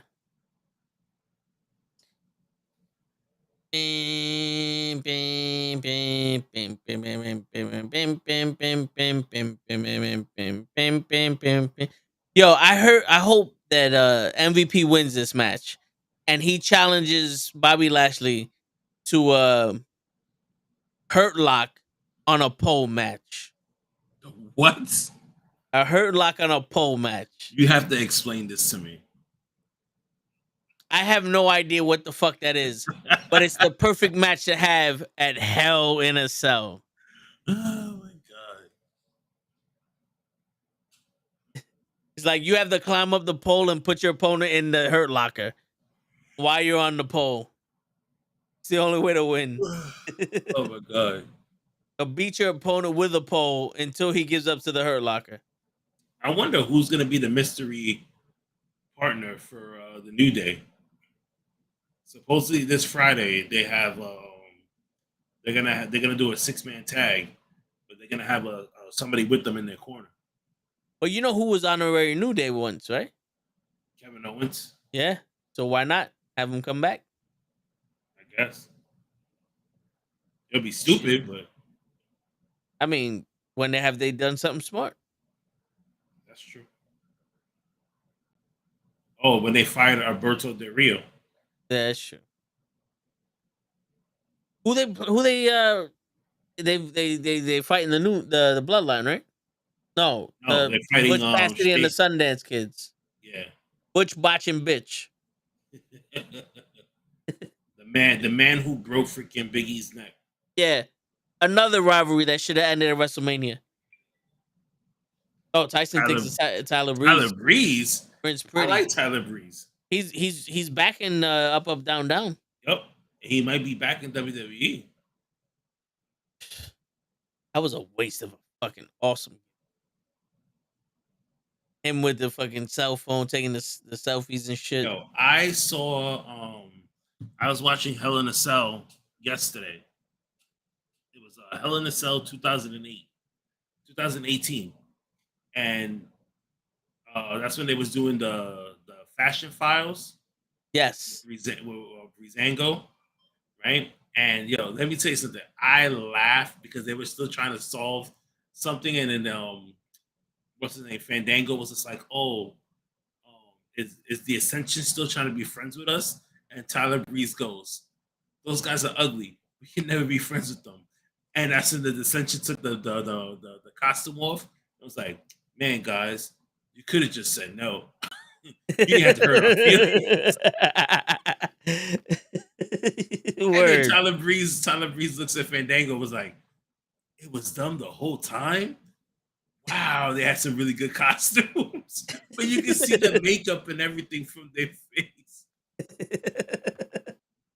Yeah, yo, those shits were gold. I would prefer that shit than the fucking 24/7 shit.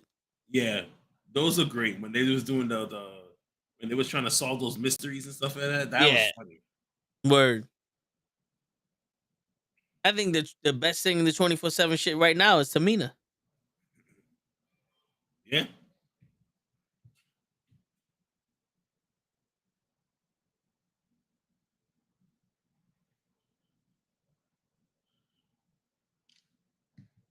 Fucking commercials, bro.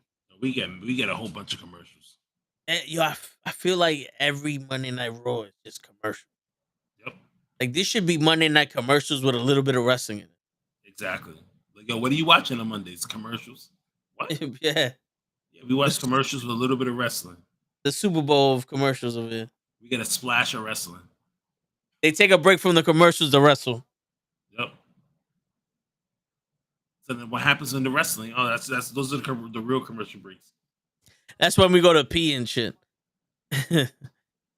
He's back on Up, Up, Down, Down. Battle of the Brands is also returning. Because doesn't he have Left, Left, Right, Right? Yeah. Which I think was dope. I don't really watch Up, Up, Down, Down like that, but I used to watch it all the time. Because they used to the one thing that I loved was like Tyler Breeze, Samoa Joe. When you got Tyler Breeze, Samoa Joe, Cesaro, Xavier Woods, and Adam Cole together.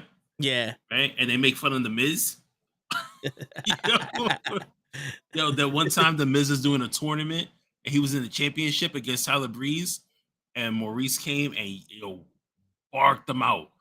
When I mean she was yelling at him, everybody just stood quiet. They didn't know what to say. They was just like, oh shit. And Miz's face turned it was turning red and white all at the same time. Like I've never seen a white person turn two different colors all at the same time. What was she yelling at him for? Because he was screaming and she was trying to put the baby to sleep. Oh. And even though they have a big house, she's like, I can hear you from 3 rooms down.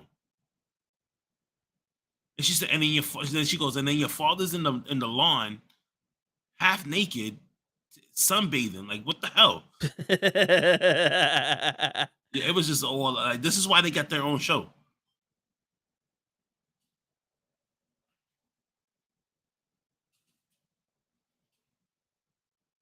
I used to like to watch them play Uno. Yeah. I think that shit was dope. Yeah, that was dope. I like that too. That's why I was just like, oh shit, you could play Uno on PlayStation, and then you told me you could play it on the PlayStation and the Xbox. Yeah, but you can't play it together though. Yeah, I'm thinking about getting myself an Xbox though, because you guys have one, and I want to play Uno. Word. I want to have an Uno night. Me and Krills played Uno for about 3 hours once, and we was dominating. You could do teams. dominating, bro. I like when Tyler Breeze was like, "There's some fours in this house. There's some fours in this house."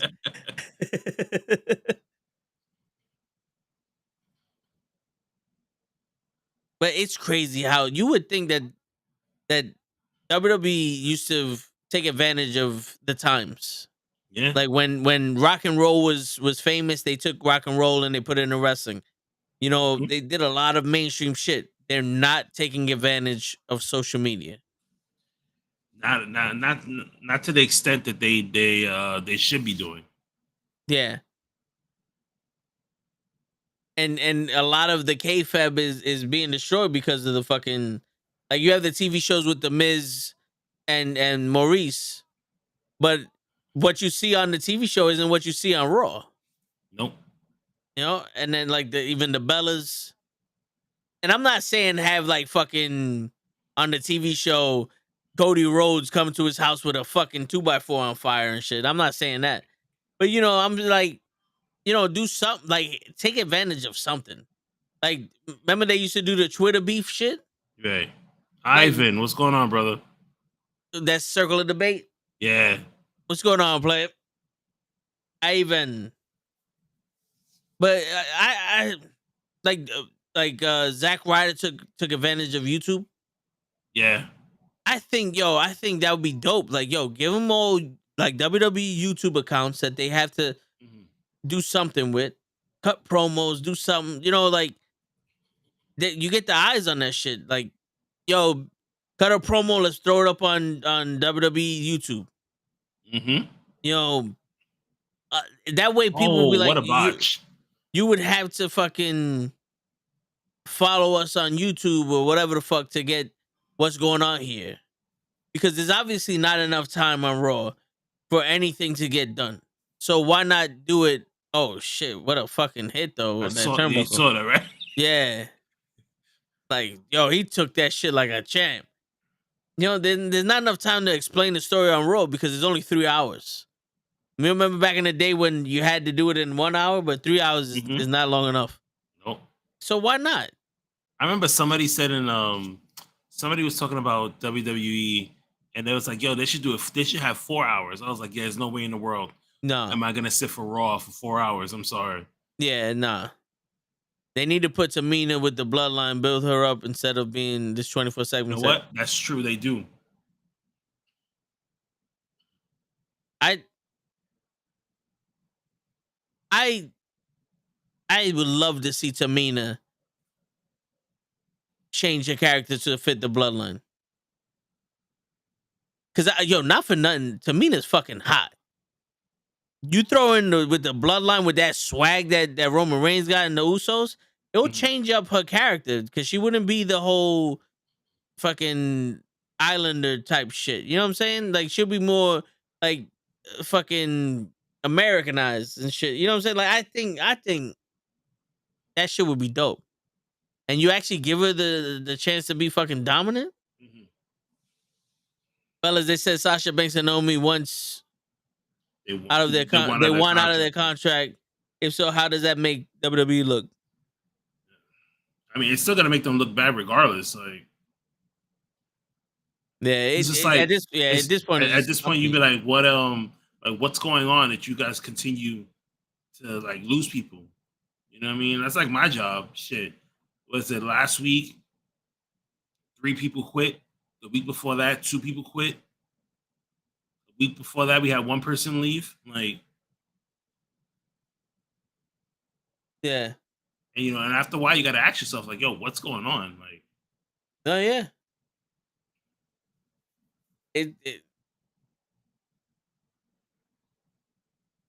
Yo, I was looking at Lacey Evans.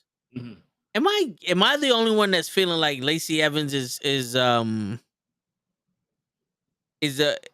confusing character because she's trying to be she's trying to do this whole her father was abusive or whatever the fuck, she's a survivor. But I'm also getting like slut vibes because you can see her hip meat. And she went from this like she still gotta use the sexiness. Yeah, it's like What's going on here? You're confusing the shit out of me. Am I supposed to feel sympathy for you? Am I supposed to want to fuck you? Or what? Like when you was the Miss Proper, I knew exactly who you were. Exactly. I don't know what you are now.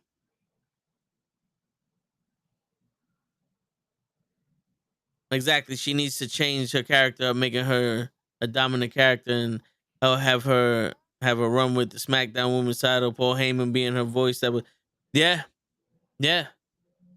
And in all honesty, if the Bloodline really wants to take all those championships, you add their cousin in NXT. He's the Intercontinental Champion. She's the Women's SmackDown Champion. Now they have an actual. They have the table now. So we're basically gonna get 10 minutes of commercials right now. Yeah. Remember, it's 10:40 right now. We're gonna get 10 minutes of commercials. Yep. That's how they do it every fucking. Especially when the women are out. Yep. Tamina came in with the Usos. Why not put on the word? Yeah, I remember all of them debuting.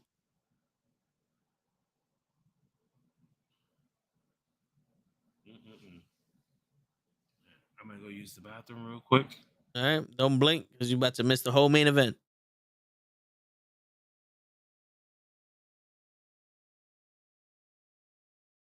You know, it's crazy. Like a lot of people, like the solution for a lot of people is put them with the Bloodline, put them with Judgment Day, make a Bullet Club faction.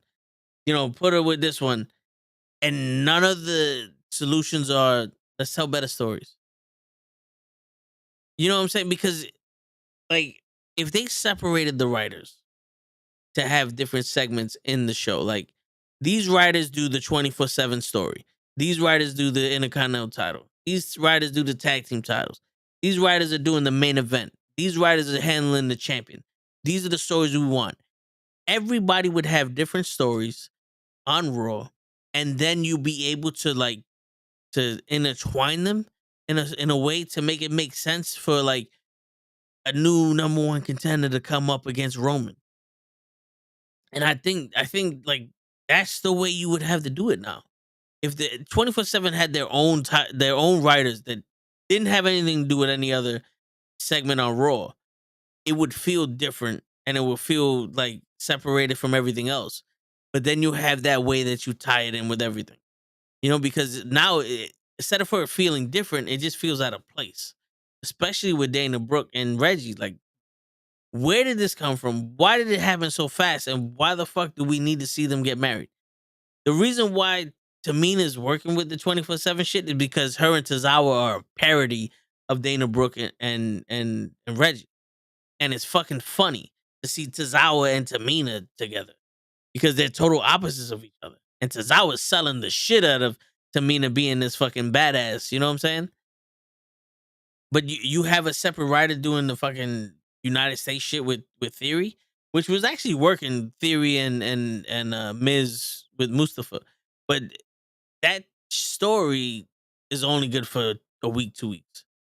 Because now what? How do we progress? Because you're throwing the Miz out there with Cody Rhodes. Apparently, Cody Rhodes can only wrestle the Miz and fucking Seth Rollins. They don't know what they're doing, but at least they'll have one thing to do.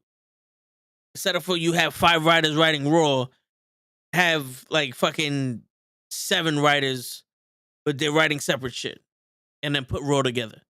You know, like have a clear path. What do we want for Raw? The main story here is gonna be Becky Lynch trying to get into the match with Hell in a Cell. All right, you guys are gonna handle that. You guys are gonna handle MVP and Omos. You guys are gonna handle the United States title story with Austin Theory and Mustafa Ali. You guys are gonna handle the tag team situation on Raw with Riddle now losing Randy Orton and shit like that. Let's get that going, and then how we're gonna place it. All right, this is your story. That's your story. Let's intertwine them with this, and boom, you have the segments there. Instead of we just watched 2 hours and 45 minutes of Raw. I can't tell you what happened, but you guys really don't give a shit what happened. You know what I'm saying? Like the women's segment was Alexa Bliss beating up Nikki Ash in a squash match. Yep. What story did that tell? Nothing. And how did that advance anything? That just makes it seem like, well, We had nobody for Alexa Bliss, so throw in Nikki Ash. It's throwing an old match. It's throwing an old rivalry. Yeah.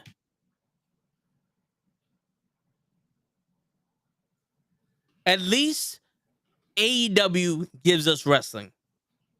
Their stories might be for shit, but they give us wrestling. Like they can't tell a good story, but they can put on a good match. Yeah. And I think that's where they need to go back to that. Where it was like the storytelling was minimum, but the wrestling stories were maximum. Like we didn't need a fucking elaborate story for the Lucha Bros versus the Young Bucks. But that cage match where the Lucha Bros won the tag team titles told us everything we needed to know about what was happening. And I was in the building for that. And I couldn't even hear their music. Shit. That's how loud everybody was. Damn.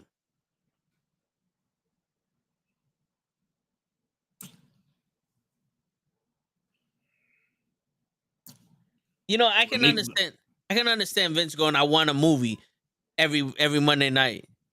But learn how to make a movie. Yep. You're not making a movie here. You're making Saturday Night Live. You're doing segment pieces, and this shit ain't going together. At least Saturday Night Live has a theme every week. Jim Carrey's here, so we're gonna do funny shit with Jim Carrey. Raw can't be a segment show. Dante Pace, what's going on? Bro, it feels like I'm watching WWE Universe mode. Yo, but WWE Universe mode would have made more sense. Exactly. Yo, you remember back in the day where you tried to do your Universe mode and then your shows would suck because you didn't have a stipulation match? Yep. And every match had to be a ladder match or a fucking tables match. And it's like, what's the point of the pay-per-view then? Exactly. Look at this. She's out here looking like Lady Gaga over here, Becky Gaga. Yeah, I don't get. And why is it the girl that has the least amount of ass shows the most of it? Mm-hmm.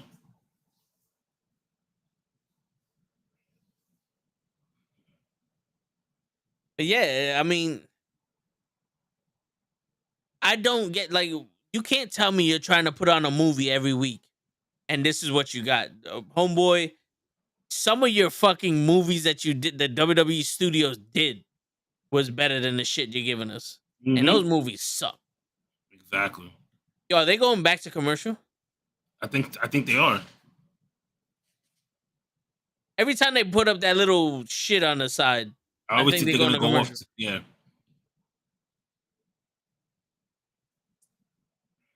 It's small tits Becky.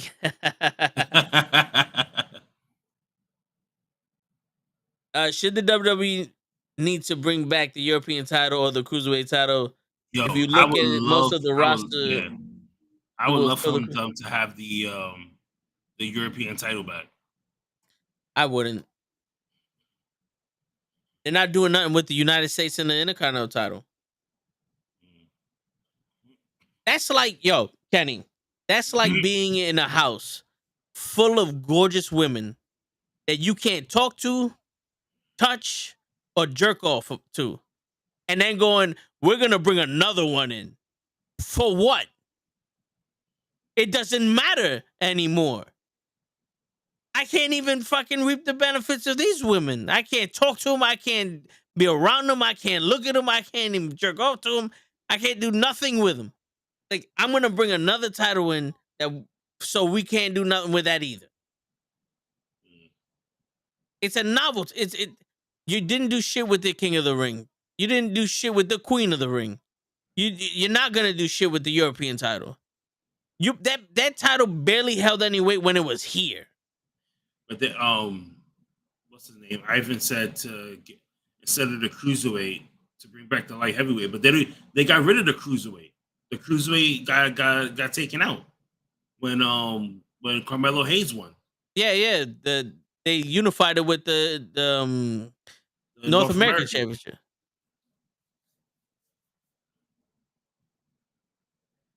Yo, I think they should fucking use, like.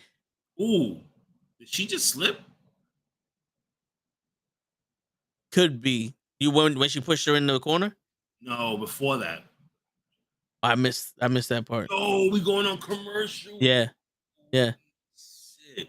Yo, in all honesty, there is no more difference between the cruiserweights and the wrestlers nowadays. Like the cruiserweights, well, back in the day, WCW, you had the 350-pound men and then the cruiserweights, the smaller guys. Now, the heavyweights are the cruiserweights. Right. Like Finn Balor would be cruiserweight, but it'd be almost disrespectful to put him in as a cruiserweight champion. You know, I think you would need to have a definitive.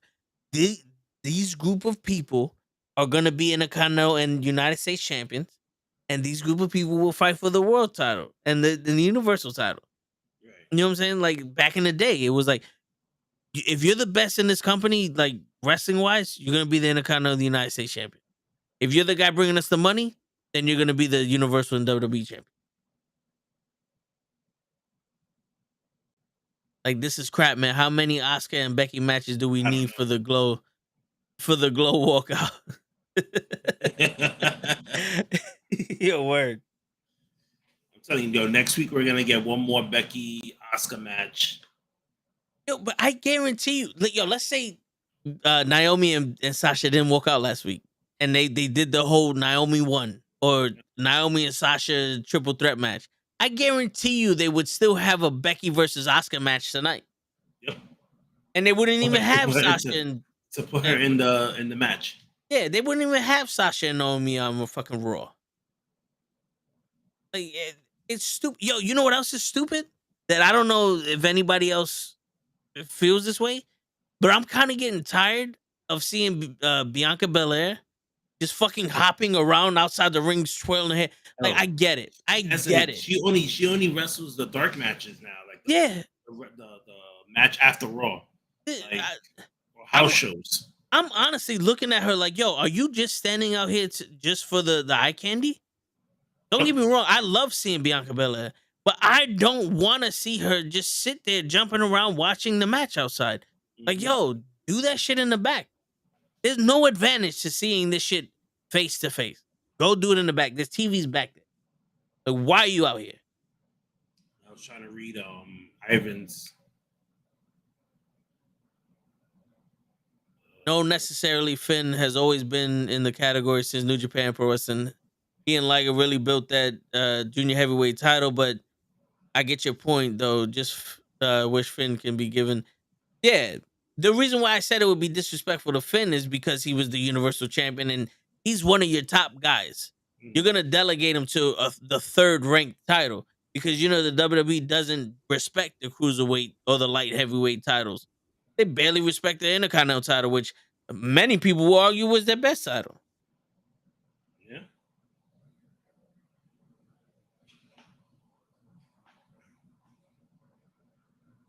Like, we all know, no matter who the number one contender is, Becky Lynch has to be in the story. Somehow, some way. Yeah, even if Becky Lynch loses tonight and doesn't get that spot at Hell in a Cell, next week she's gonna cut a promo, she's gonna be in a match, or she's gonna interfere with some shit. She's gotta be in this fucking thing. You can't just let sleeping dogs lie. She has to be in the fucking story. And then Ivan's right when there's like they don't respect Finn. And it was like a while back too that Finn even said it. He was just like, you don't see me as a star. I know he said something like along those effects. I don't remember word for word. Yeah. I know he said something to Vince where he was just like he doesn't even see him as a star or something like that. Yeah. And the crazy shit is like if Finn Balor goes to AEW, it's gonna be a waste also. No, I don't think so. Well, here's the thing though. What are you gonna do with him? You're gonna have dream matches? John. I'm a new subscriber now. Appreciate you, John. Yeah, but like, what are you gonna do with Finn in AEW? AEW year 1 and 2, Finn goes there, beautiful. But there's so many fucking people now that don't even have time. Like, they're gonna do the same shit to him here that they're gonna do in AEW. A lot of the people that left WWE are doing the same shit in AEW. It's just a different location. Look at the TNT title. They have a fucking, not for nothing. They have a fucking black man as the TNT champion. Two fucking Scorpio Sky, who is one of their top fucking wrestlers, by the way. And they're doing jack shit with him. No, you're right. Like, come on, man. You have a Spanish man being the fucking TNT champion, and the best you got is, let me get him with another Spanish chick so they can fucking make out on top of the stage. What's the difference between what the fuck they're doing with the TNT title and what the fuck WWE is doing with the Intercontinental and the United States Championship? Jack shit. Jack shit. My man Scorpio Sky was on a fucking run, and you did jack shit with him. You ruined his 2-year undefeated streak for what?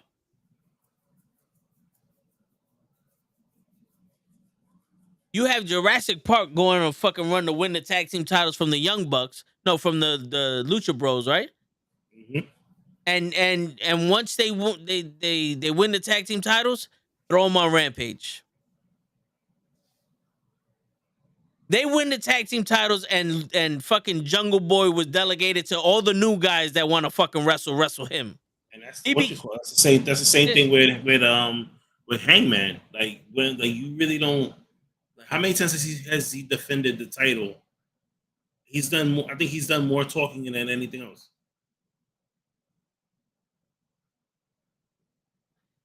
No, yeah. It's ridiculous, bro. It's have him run OG Bullet Club, have him go to New Japan winning the IWGP belt, beat Jay White for him, reclaim his throne. Yeah, but then for all that, he might as well just go to Impact, because that's what they're doing over there. Because Jay White is in Impact. The Good Brothers are in Impact right now. Yeah. You know what I mean? Like, the only people you're really missing is Tatanga. Yeah. No, it's true. So, Johnny, the reason why I made the reference to the fact that Scorpio Sky is black is because of that whole shit that happened with Big Swole, where they said that the lack of diversity in AEW with all that other shit. Why would I would not parade him around, but Scorpio Sky is a talent. He's a fucking phenomenal talent.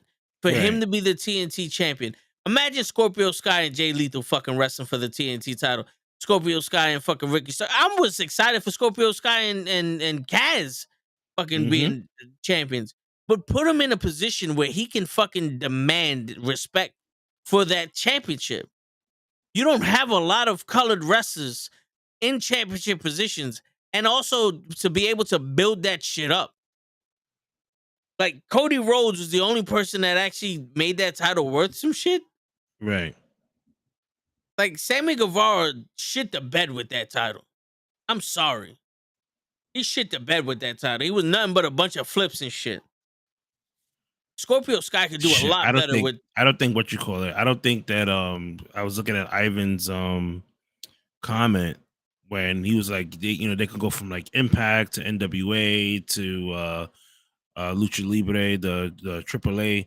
I think like NWA, like they're their own like their own little company that they don't really get involved with a lot of people. So like they're like the introvert of of wrestling. Like they just stick to themselves. Yeah. Like, nah, I'm not going out. Like they'll chill out for a little bit and be like, I'm good. Like I'm leaving. Ooh. I knew that was gonna happen. Wait, what I miss? Fucking Auska kicked Bianca Belair right in the face.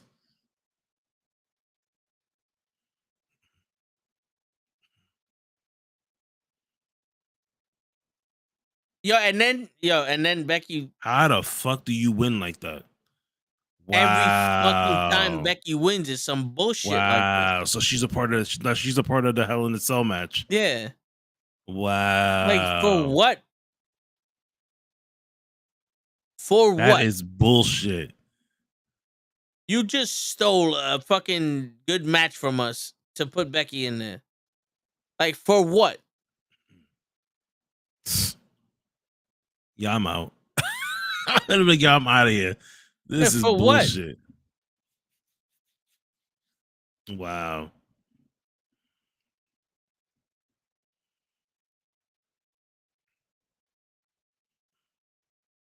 Yeah, that was a hard kick. They just showed the replay. You saw that, right? Yeah. Bang. But he caught me. She caught the belt. So, but still, Yeah. I was hard. Yeah. Yo, Becky didn't even fucking like roll her up with any kind of conviction. No. That shit was like the most You see- laziest. Like, Yo, what we were talking about with Pete with ring psychology, Dave, I don't know, well, Dave's not here, but this is what I'm talking about when I say ring psychology. If you're gonna win like that, why wasn't that the tightest pin we've ever seen? So that way it doesn't look like Auska would have grabbed the out rope of that. You know what I'm saying? Like it would have looked like Auska had no chance of fucking kicking out of that of that pin. That's psychology to me. That's the lazy shit that I get mad at when I see I see wrestling. That's the shit I get mad at. 10 out of 10. But the Chucky commercial after Raw, or the or our watch along, because the watch along, the Raw ain't no 10 out of 10. That's for a fucking fact. Oh my god. But yeah, But we had fun tonight, though. Yeah, we did. We got some shit off our chest. We talked some NBA. We talked some AEW. What is the score right now? The Boston with 3 seconds left. All right, Boston just won 102 to 82. 102 to 82. Yeah. Okay, that's not. I thought that the Heat would have lost a lot more than that. I thought they would have been like at least in the 70s. You know what I mean? So to be like in the 80s and lose, it's not bad. They put on a show. They hustled. Nah. You get blown out by 20, you didn't try. Remember, nah, bro, I've seen worse. No, I hear you, but I'm in the old school shit. Like, yo, bro. Thank you, Iverson, for stopping in. Yeah, appreciate that, bro. Even if there's only 30 seconds left and we're down by 50, I'm playing like there's a comeback. Right. Because it's always been, bro. If I'm gonna stop playing, I'm leaving. I don't give a fuck how much time is it. That's what Luka did yesterday. Yeah, it's like he kept playing until he couldn't no more. That it's the last second shit, but I don't know what's going on with # free Luka. Word. But appreciate you. Yo, every Monday we do this, and we just started the trivia night. Yep. And is that gonna be an every Monday thing, or is that gonna be a once in a while thing? No. We could do this every month. We could do this every Monday. Okay. You tell your friends to tell my friends. We could be friends. Yeah. And the longest reigning champion will get the Roman Reigns status. Yeah, like right now, Ashley's the champion. Ashley's the champion of Raw Trivia. She's holding the title, and it had to, So let's see next week. Everybody who's in the chat right now, come by next week, starting at 8:30. We're gonna do Raw Trivia. We need to check out the hiccups. I think if everybody downloads the app, it'll be a lot better. Yeah. Because we had some hiccups today, but it was still good. We had 9 people participate, and not for nothing, I thought we was gonna have maybe like 4 people. So to get 9, I was really happy about that. Johnny, we do have TikTok. It's toe tags and the call up. Yeah, on our TikToks.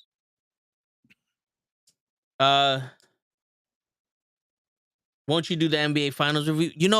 We didn't see, because I didn't see the game today. I'm gonna watch the highlights tonight when I get to work. But we can go on really quick and do that. No, yeah, I'm thinking about changing the Wednesday show to the first hour being sports, and then going into watching the public domain movies. Or just maybe just talking about sports in general, because I know sometimes like. There's a part of the year where sports doesn't take place. Like no one wants to know about baseball. We're not gonna. You know what I did yesterday? Yesterday I went on TikTok and I went live on TikTok and I was watching Hell in a Johnny, Cell. Follow us. Yeah, I was watching Hell in a Cell on TikTok, and I had like 500 viewers sitting there watching fucking Hell in the Cell with me. Like, You could show it on conversating. TikTok? Yeah, they won't take you off. Oh, okay. Excuse me. Shit. I've seen people put on the whole, like, stream the whole pay-per-views of stuff and not get kicked off. So I was just like, word. I was like, all right. So I said, let me try with Hell in the Cell, and it had like close, at one point there was like 1,000 people on, like viewing it, and then it dropped down to like 500, and then I think we like my phone was about to die, and I was like at like 300, and then I told people, I was like, hey, I got to charge my phone.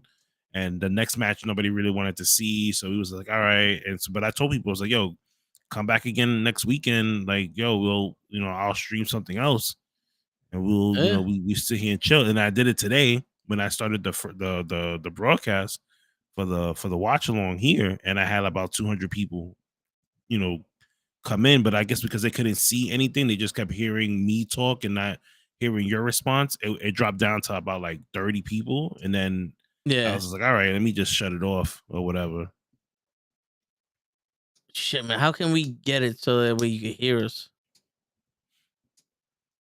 I would have to take the headset off and have the straight looking at my my computer. Yeah, because we can't stream the TikTok yet. So yeah. Good night, guys. I'll figure it out. We'll have to be here for NXT tomorrow. Tomorrow we talk about comics on the Knucklehead Network. I mean, I try to do stuff for NXT, but to be honest with you, like I spend time with my wife before I go to work on Tuesdays, and she gets out early, so I try to give her that time. I can't be on stream every day. Yeah, she'll fucking kill me. So I do it on the times that she's like, I know she's coming home late. I know Kenny just be on some. What's up, baby? Take me out to dinner. That's what he did on TikTok. That's how he got all his followers. That's why I got what you call it. That's why I do Mondays, Wednesdays with Dave, and then I try to jump on, Thursdays and Thursdays I normally jump on with you guys. That's like a religious thing. And then Fridays I try to jump on as best as I can. Hey man, you always got a spot in the. Yeah, man. But let me get up out of here. I gotta go to work now. Yo, it was another Monday night watch along, and if it wasn't for y'all, we would have been sleeping. Oh yeah, I'll be taking multiple naps. Where Raw was not eventful at all. But yo, it's your friendly neighborhood Knucklehead signing out. Peace, everybody. Thanks for.